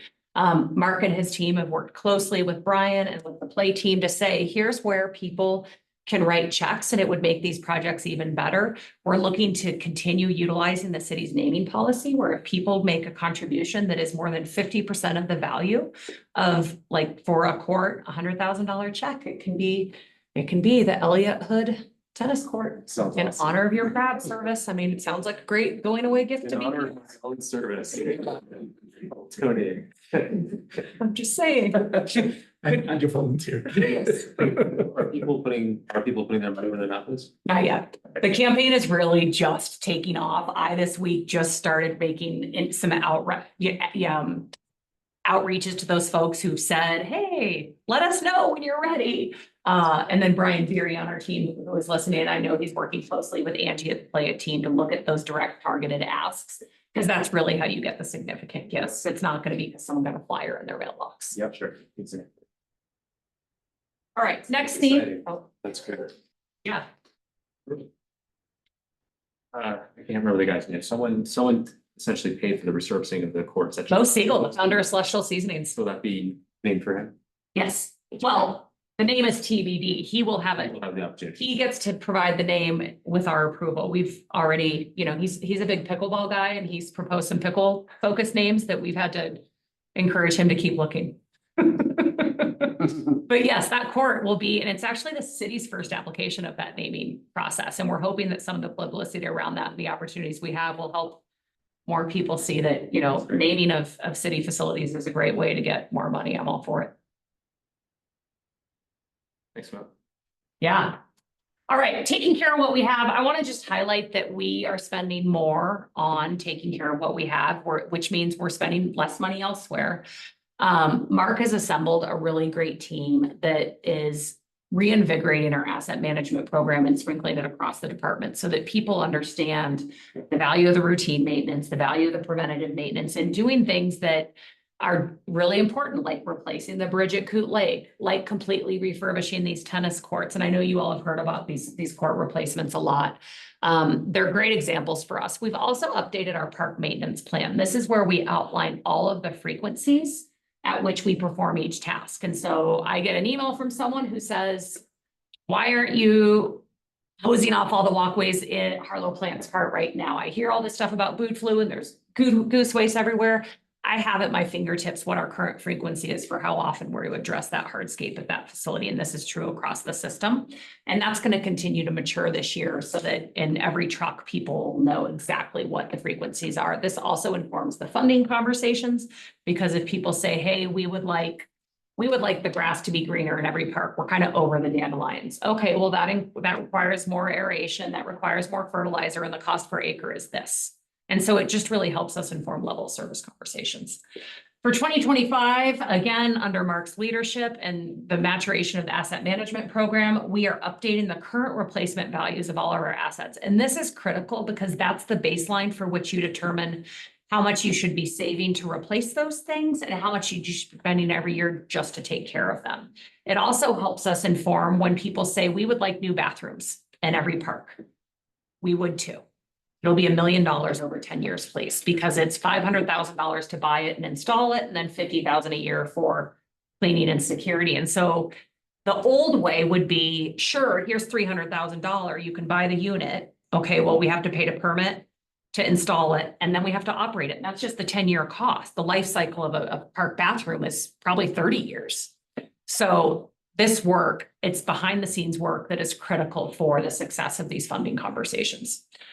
Really, the biggest accomplishment for taking care of what we have is hiring Mark Davison in 2022. So that was a couple of years ago. We don't necessarily have that on the slide, but I'll just highlight that. And then we're bringing back training for all of our teammates. We have over 60 folks who work the land and facilities across the system, and making sure we're investing in their development so that they can help us achieve these goals is really important, which is the greatest segue to organizational readiness. This last key theme is really just about making sure we're taking care of the people. We have 151 full-time equivalents in our department.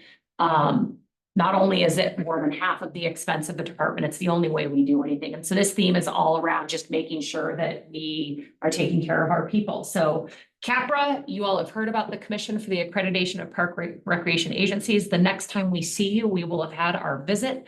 We have submitted over 140 standards. They're getting picked apart by these folks from all over the country who they're really the fidelity check. This accreditation, less than 5% of agencies across the country have achieved it. And it's no joke. They're really saying, what did you mean what you said when you did this? Show us what you mean. Like if we just wrote something on a piece of paper, they now, when they're looking at the documents and in their visit in 2 weeks, are going to show us what you mean by that. Who actually attended that and how do they use it?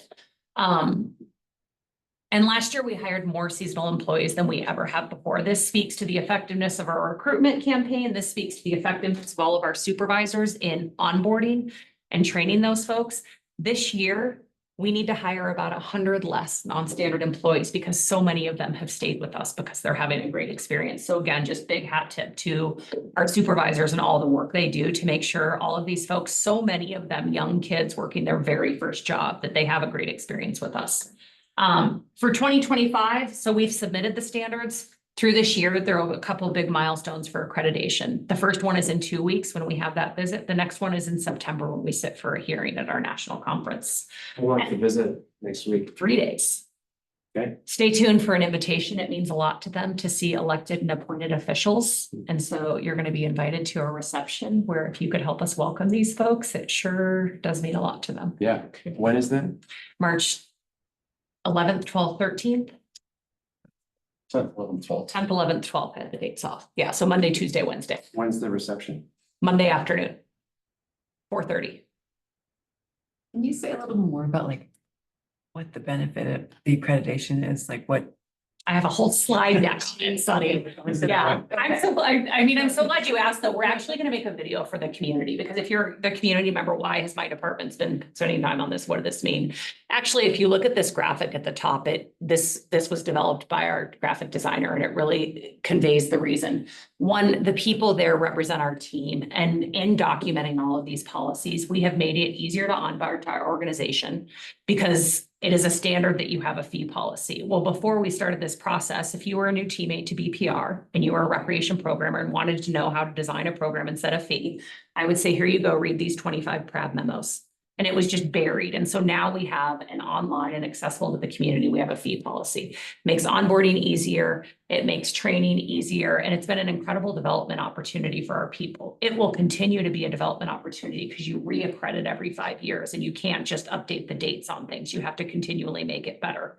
And so that's the road there. This is a journey on continuous improvement. So we expect to achieve accreditation. But to maintain it, you have to reaccredit every 5 years and you have to show that you're regularly achieving these standards of excellence in our profession. The mountains represent the community. We are doing this because we think that this community has high expectations and their department should be one of the best in the country. We also think it's a credibility check. If we're going to be asking voters for money, they should know that they're giving money to a well-organized, well-run department. Finally, the flag there just represents this is our industry's mark of excellence. So our mission is to provide high quality parks and recreation. Well, what does high quality mean? And CAPRA really is that definition. Does that answer your question? I think so. Yeah. I mean, I didn't know, yeah, like who would even know? Yeah.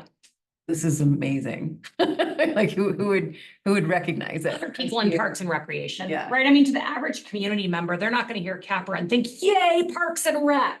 Yeah. But what they should see, hear, and feel is when they go to our facilities, and if especially compared to other experiences in public parks and recreation, that we're doing high quality work. Yeah. And were we already aligned with their boxes to check, or did we have to switch things around? There was a lot of things, but I came in just over 2 years ago and it was a big learning curve because there weren't the organized resources. But as I go through, and Ally and I reviewed all the standards and all the materials that came through the entire process, things like the creation of a marketing plan, the work that we've done to ensure, safety plans and some of the work with asset management that we're doing. We're doing things the right way and we're very intentional, which I greatly appreciate as an employee, but as a community member, I think it was also good to know that we're good stewards of our resources. We're making good informed decisions. We're engaging the community properly and doing things the right way. So it's definitely a point of pride for me. So the accreditation is more a reflection on how it's not I guess how the business is run, how the versus our assets versus what the parks look like. It's not a measure of quality. Correct. Of the system. And I'll note, so for example, chapter 5 is all about financial procedures. It forced this guy to document a lot of what's in his head because he's been our business services manager since 2018 now. And so that for us is a huge benefit, and then thus for the community, right? Because there's not this knowledge loss when you have a transfer.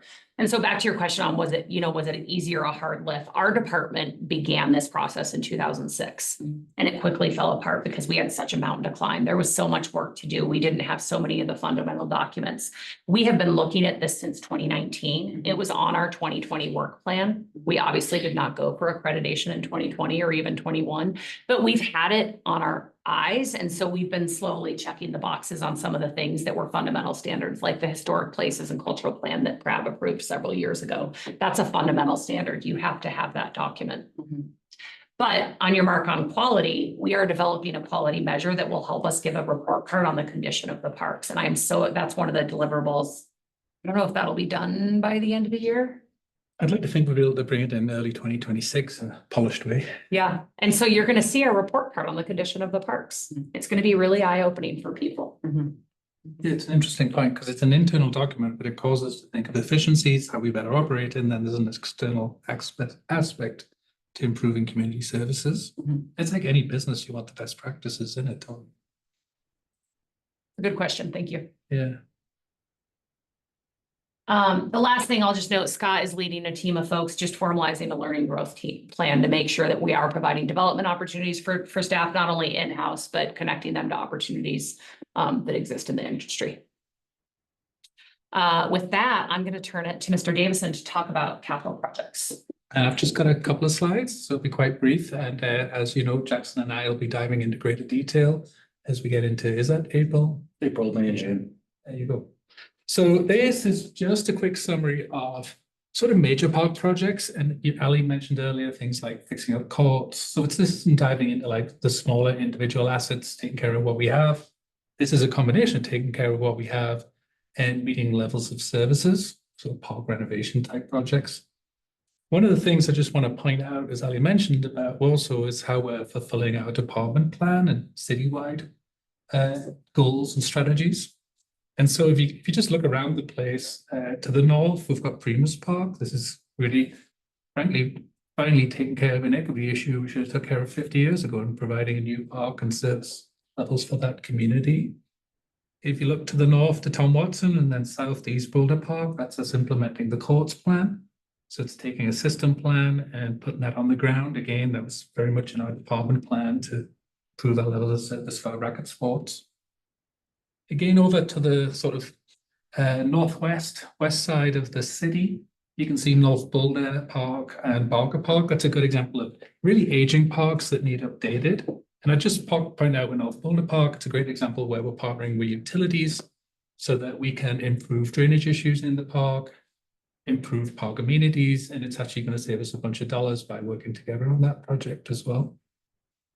Then, as you look to the east, you'll see Boulder Junction, great example of the city expanding out, creating more density in terms of housing, and us frankly not having a service area for that in terms of parks. So Boulder Junction will be a new pocket park. Later in a few years down the road, we'll be updating East Mableton to also support the service levels for that area in the city. And then the last few I want to mention here are where, frankly, as Ali's pointed out, we can't afford to do big efforts. So the civic area, for example, has $18 million. The East Boulder Rec Center has $49 million. 53.5. Look at that. Well, plus or minus 5%. Jackson's gonna- Usually you're spending 10 million more than we have. That was a nice Just training. change. So there's an example where we went out to the community for the community culture resilience safety tax. And the community started to direct what was the priorities for the city. So funding came forward for Pearl Street, for the Civic and for the rec centers. As a department we couldn't afford, but as a citywide tax helps take care of these big issues that we need to manage. And then finally, the purple is obviously the rec centers. You've heard a ton about that. To my mind, there's a nice example of, CIP is planning. It's one of the titles within the CIP world, as well as design and rehabilitation and, taking care of assets. So there where you're seeing is us in the purple thinking about a system-wide approach to our three major facilities, the rec centers, and how we work on them all together, and think about them where you've heard Darren talking about this, and we're coming back to you, and how do they work as a system? And that moves us then into the orange projects on the map here. Next slide, Rose. And here's just a slide to quickly summarize. The only thing I say here is, as Ali pointed out, when I first arrived, we were coming out of COVID. We had a bunch of projects almost lined up for a bunch of years that we couldn't get moving. We also had, I think, 3 people on the team, maybe 2 at the time, so we did not have enough staff. We had to hire a bunch of staff that were vacant positions. So what's nice about this slide is you'll see that these projects now, which last year when we talked, we said we're on the runway. Now the planes are actually in the air flying. And you'll see, though, that most of the projects are planning and design. In 26, 27, you'll see a lot more construction there.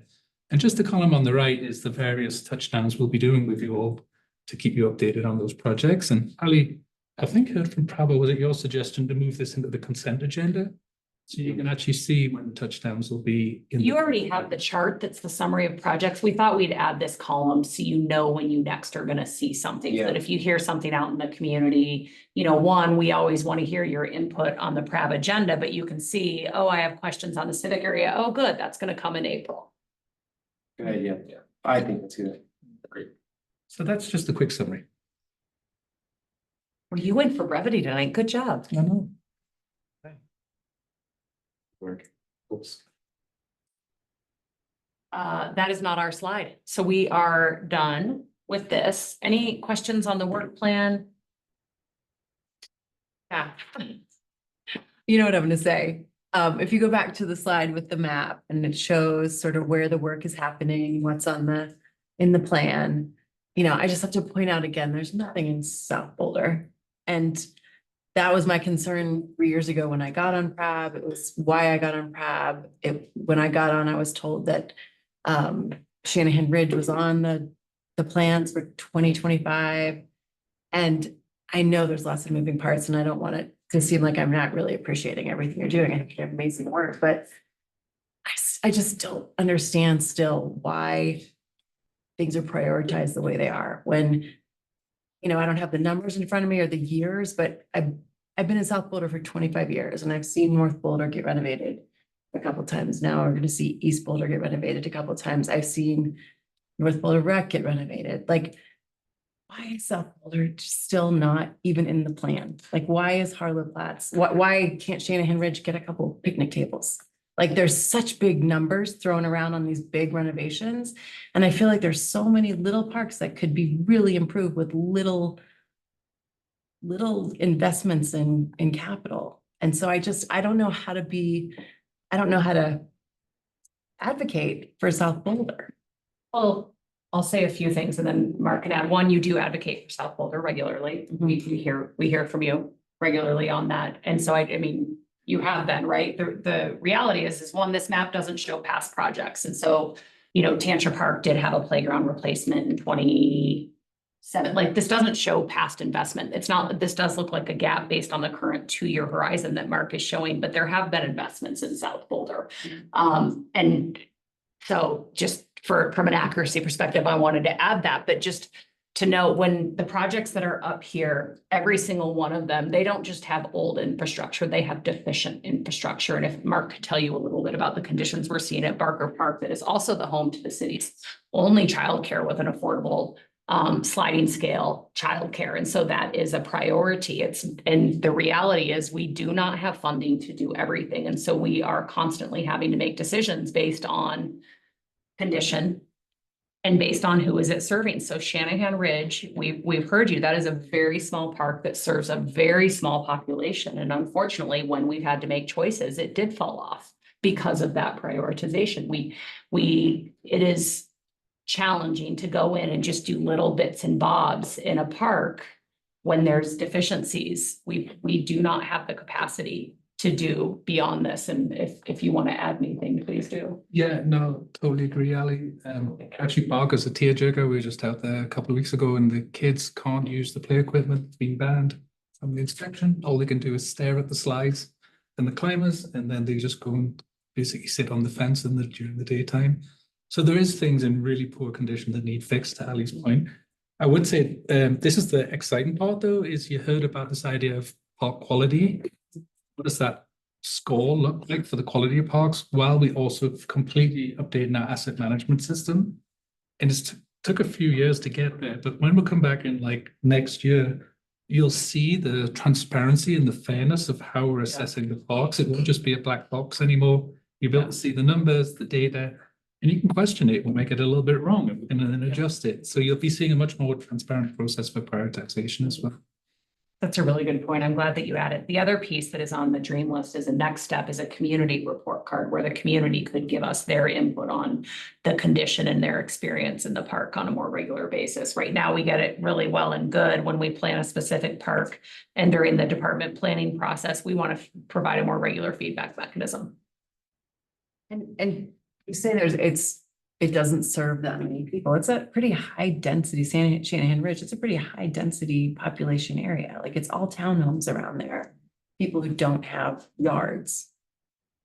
So I'm just curious how you come up with the numbers. Like, if it's based on usage, it's because people don't use it because it's either super hot and there's no shade, or there's not really that many structures to play with. I mean, there's 96 parks in the system. You know, you can see here, this is just for 2025. There's a history of park redevelopment.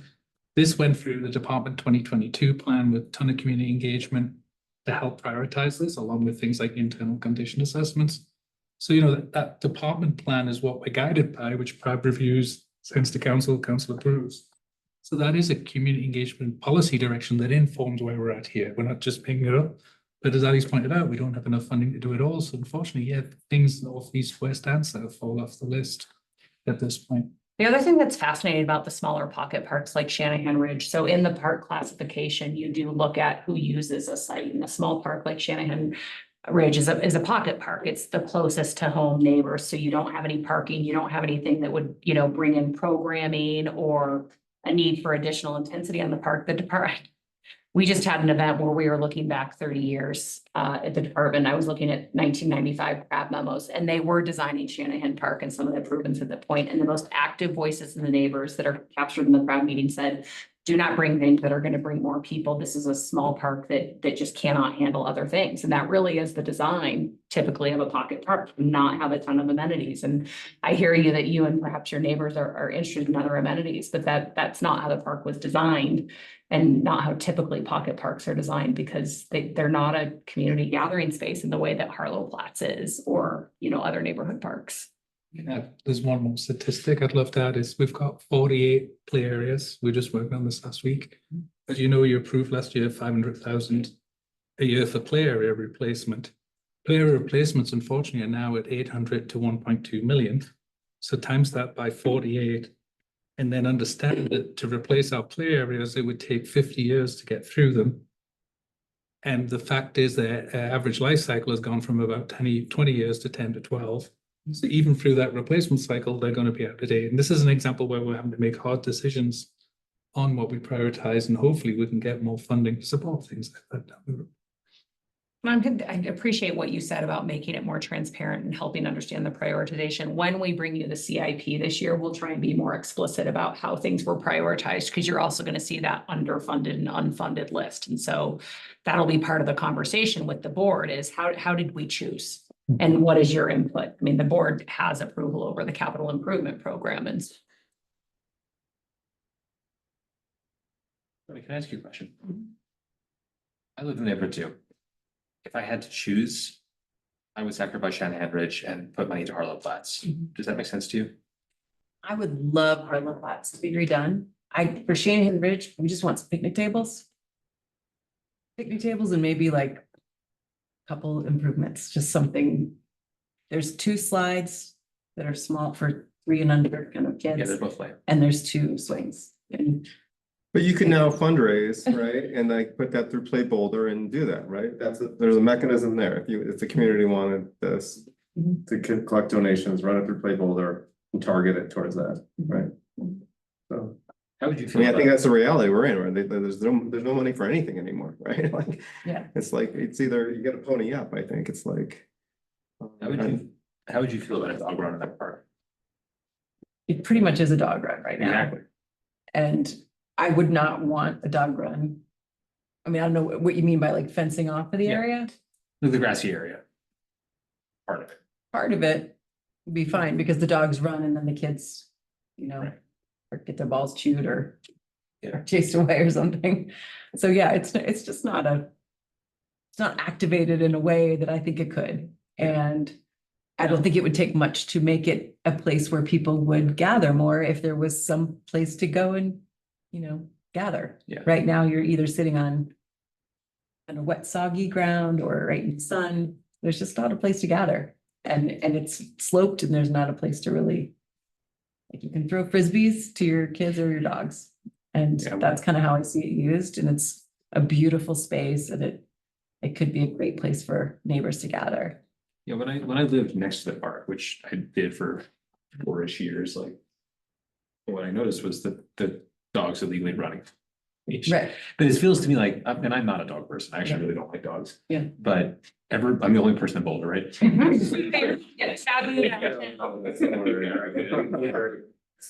But like, that's a huge uniting thing in many neighborhoods, including that one, and it just feels like you talk about bringing people together, that's a way to do it. My Yeah. God, and maybe that wouldn't be that expensive.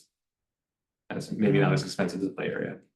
Yeah, no, it's all fair. I think the park quality scores, looking at governance models, we're looking at all ways, how can we manage parks, better fund them, taking care of what we got, making small improvements as well. That's why one of the projects we're developing is park refresh rather than a park full renovation to hopefully spread the dollars around a bit more in the future as well. I like that idea for Shanahan Ridge Park, a refresh. Some, modest investment to refresh. Right. Because they could use some love. For We'll sure. carry this forward. We're really excited that for this time next year, as we're preparing for the 27 budget, we're gonna have this Park Q approach that'll show visitation, condition, population nearby, all of that, and show you all what, like, more transparently the way the prioritization is happening. That would be helpful. Yeah. I would just hope that like visitation takes into consideration what's there to visit. Because I think there's a lot of people who would visit it if there was something there that would bring them there. And I don't think that would give you an accurate picture of the interest in that community by just looking at who's actually there right now. All right. So I think that concludes sorry, my agenda just. That was the end of that. And again, that was the setting the foundation. We'll include this in that April orientation, I think, so that, I'm sorry, I just realized Jenny is online. We need to do make sure. Did she have any questions? Jenny, do you have any questions? I'm all good. Thanks so much for checking in. Yeah. Okay, so now we've got matters from the board, which is basically a discussion about the April study session draft agenda. And this looks awesome to me. I think it looks good too. The only thing I had on this one is that, and now I've lost it someplace here in my files. Oh, here we go.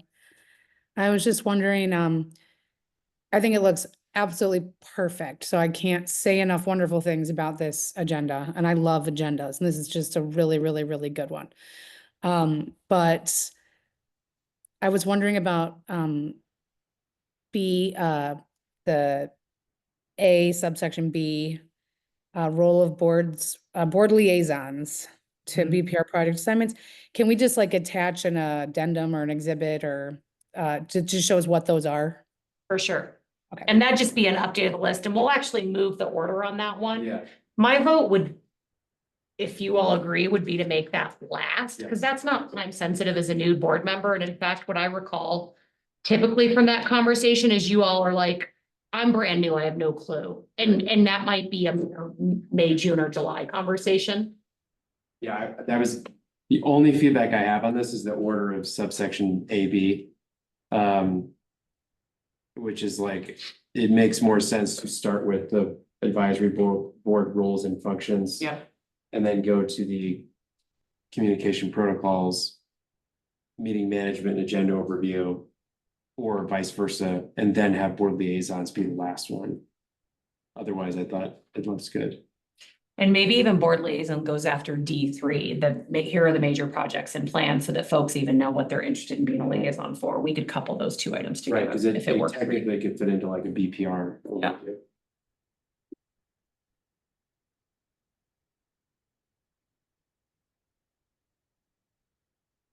And maybe even add to that outcome then, like to provide an opportunity all the way for community questions, like by May or by April or by May, I mean. So we're not making people think that they have to sign up right there if they want to take a second to think about it, but. Yeah, I think Maybe Russ is just give it taking a- notes on this and it'll help us update. You'll see a draft. Perfect. Include it with the March Just meeting. A little Thank deadline you. on that would be helpful. That's great. So just to recap, seems like we want to move, or we're in agreement to move what's currently B1 liaisons down to D after D3. So now the new D4. And then we just move up the B2, 3, and 4 to like 1, 2, and 3. That makes sense. I like how we put team building / physical movement. That's nice. We like actually It's very appropriate. for noted Parks that and we're Rec. actually gonna like engage in physical movement.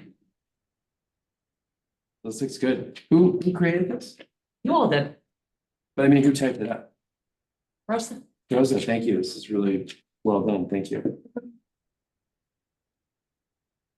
Any other feedback for the agenda? Anybody, now that we're in matters from the board, wanna mention anything? I know we've all had a chance to share opinions about stuff and comments about Parks and Rec business, but anybody else want to add anything that's on their mind related to Parks and Rec? Full nature. To share that I went to the sweetheart dance and it was very sweet. It was really fun. Very, very much enjoyed that. And then I do have a question. I don't know the appropriate time, but I've been watching the movement on the West Pearl ballot measure. And knowing that Pearl Street is under Parks and Rec review, if that passes, will that be under Parks and Rec? And will that directly affect the budget? And how does that play into, I'm just very curious about that dynamic, because that would be millions of dollars to create 2 blocks of pedestrian area. And I think a lot of citizens would look at that and be like, why not? Sure. But they don't realize necessarily that that's going to be a choice that they're making about where the money goes versus, Parks and Rec, kind of more typical stuff. So just curious. Sure. If you could talk a little bit about that, where you see it going, how it will affect Parks and Rec in the budget. Yeah, I appreciate that question. I haven't seen final ballot language for that, and it will depend, right? But as I understand it, it is an unfunded mandate. So it would, there would be some kind of capital construction. What happened after the pandemic was very responsive and ad hoc to address the needs of that time. There would need to be, it was Jersey barriers and very, very impermanent infrastructure. You would want to, there would be more thoughtful design, I would assume. And then the ongoing operations, the 4 blocks of the Pearl Street Pedestrian Mall are the most intense cost per acre in our system, and they are funded by the general fund. And so it's not Parks and Rec dedicated money, but we do manage that in partnership with funding from the Central Area General Improvement District and operated by the Downtown Boulder Partnership. If that were to make it on the ballot, and if it were to pass, based on what I understand, somewhere in the city budget, you would have to find money for both the capital and the ongoing operations of that new space. Not to mention loss of parking revenue, right? Because cars would be able to go there.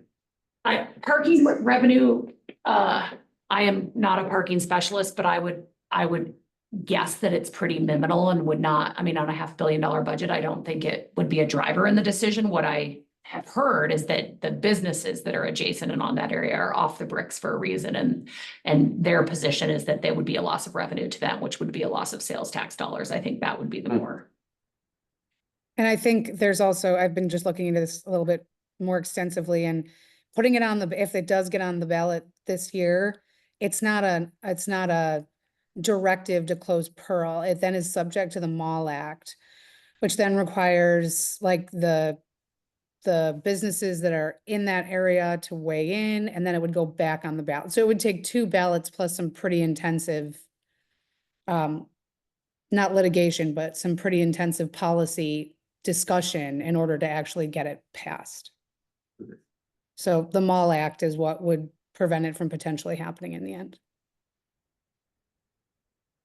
Thank you. Any other questions, comments before we adjourn? I just would like to do a quick update from Play.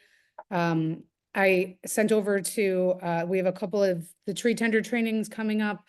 I sent those to Rosa and Allie, so hopefully they can send those over to the team if anybody would like to do that. There's also a tree giveaway at the Boulder Farmers Market coming up, some sapling giveaways. We're still working on doing storytelling through Cool Boulder. We've had a lot of community engagement. Obviously, we mentioned that the capital campaign was launched for the courts. That's super exciting. Brian, of course, gave a wonderful placemaking update at our last meeting, and that's all very exciting about all the new courts that are in the works. And our golf outing is coming up again September 12th, so we're working on getting that off the ground. And we're still recruiting for board members. So if anybody who might be leaving PRAB is interested in joining the Play Boulder board, you are welcome to come and attend a meeting and see how you like it. Thank you. Thank you. So this is a question for you, Ally. Like, obviously, we've all been in the layoffs of the federal government. I'm just wondering if you were doing any hiring, it might want to seek to bring on anyone who's lost their job at national parks recently or thing? We are about to launch Summer Squad. We'll have all kinds of jobs available for all kinds of people, as will OSMP, which is a natural fit for some of the folks that might be losing their job, working for the Department of the Interior. I know the chamber is also standing up a partnership to support folks who might be losing jobs. There's a lot of federal labs here in Boulder. I think I answered your question. Yeah, thanks. Yeah. And then I just want to say, I heard your concerns about SAMPS earlier in the meeting. I'd like to bring that to our agenda setting meeting and figure out when we can put that on the agenda for the next couple of sessions to get an update on where we are and what we're doing and about what? About unhoused people in the parks. And maybe potentially after our members join us. It's an important topic that we tend to not deal with directly very often. Let's put that on our agenda for our agenda setting meeting. Yeah, I'm opening up the calendar now, so I can pencil something in and we can talk about it tomorrow. Great. It will come up a little bit, like I mentioned, for council with the civic area conversations because it is a key thing, but it'd be specific to that project, not just generally, but. Yeah. Great. Well, any other comments, questions? For the good of the order? Okay, with that, meeting is adjourned. Thank you. Simply.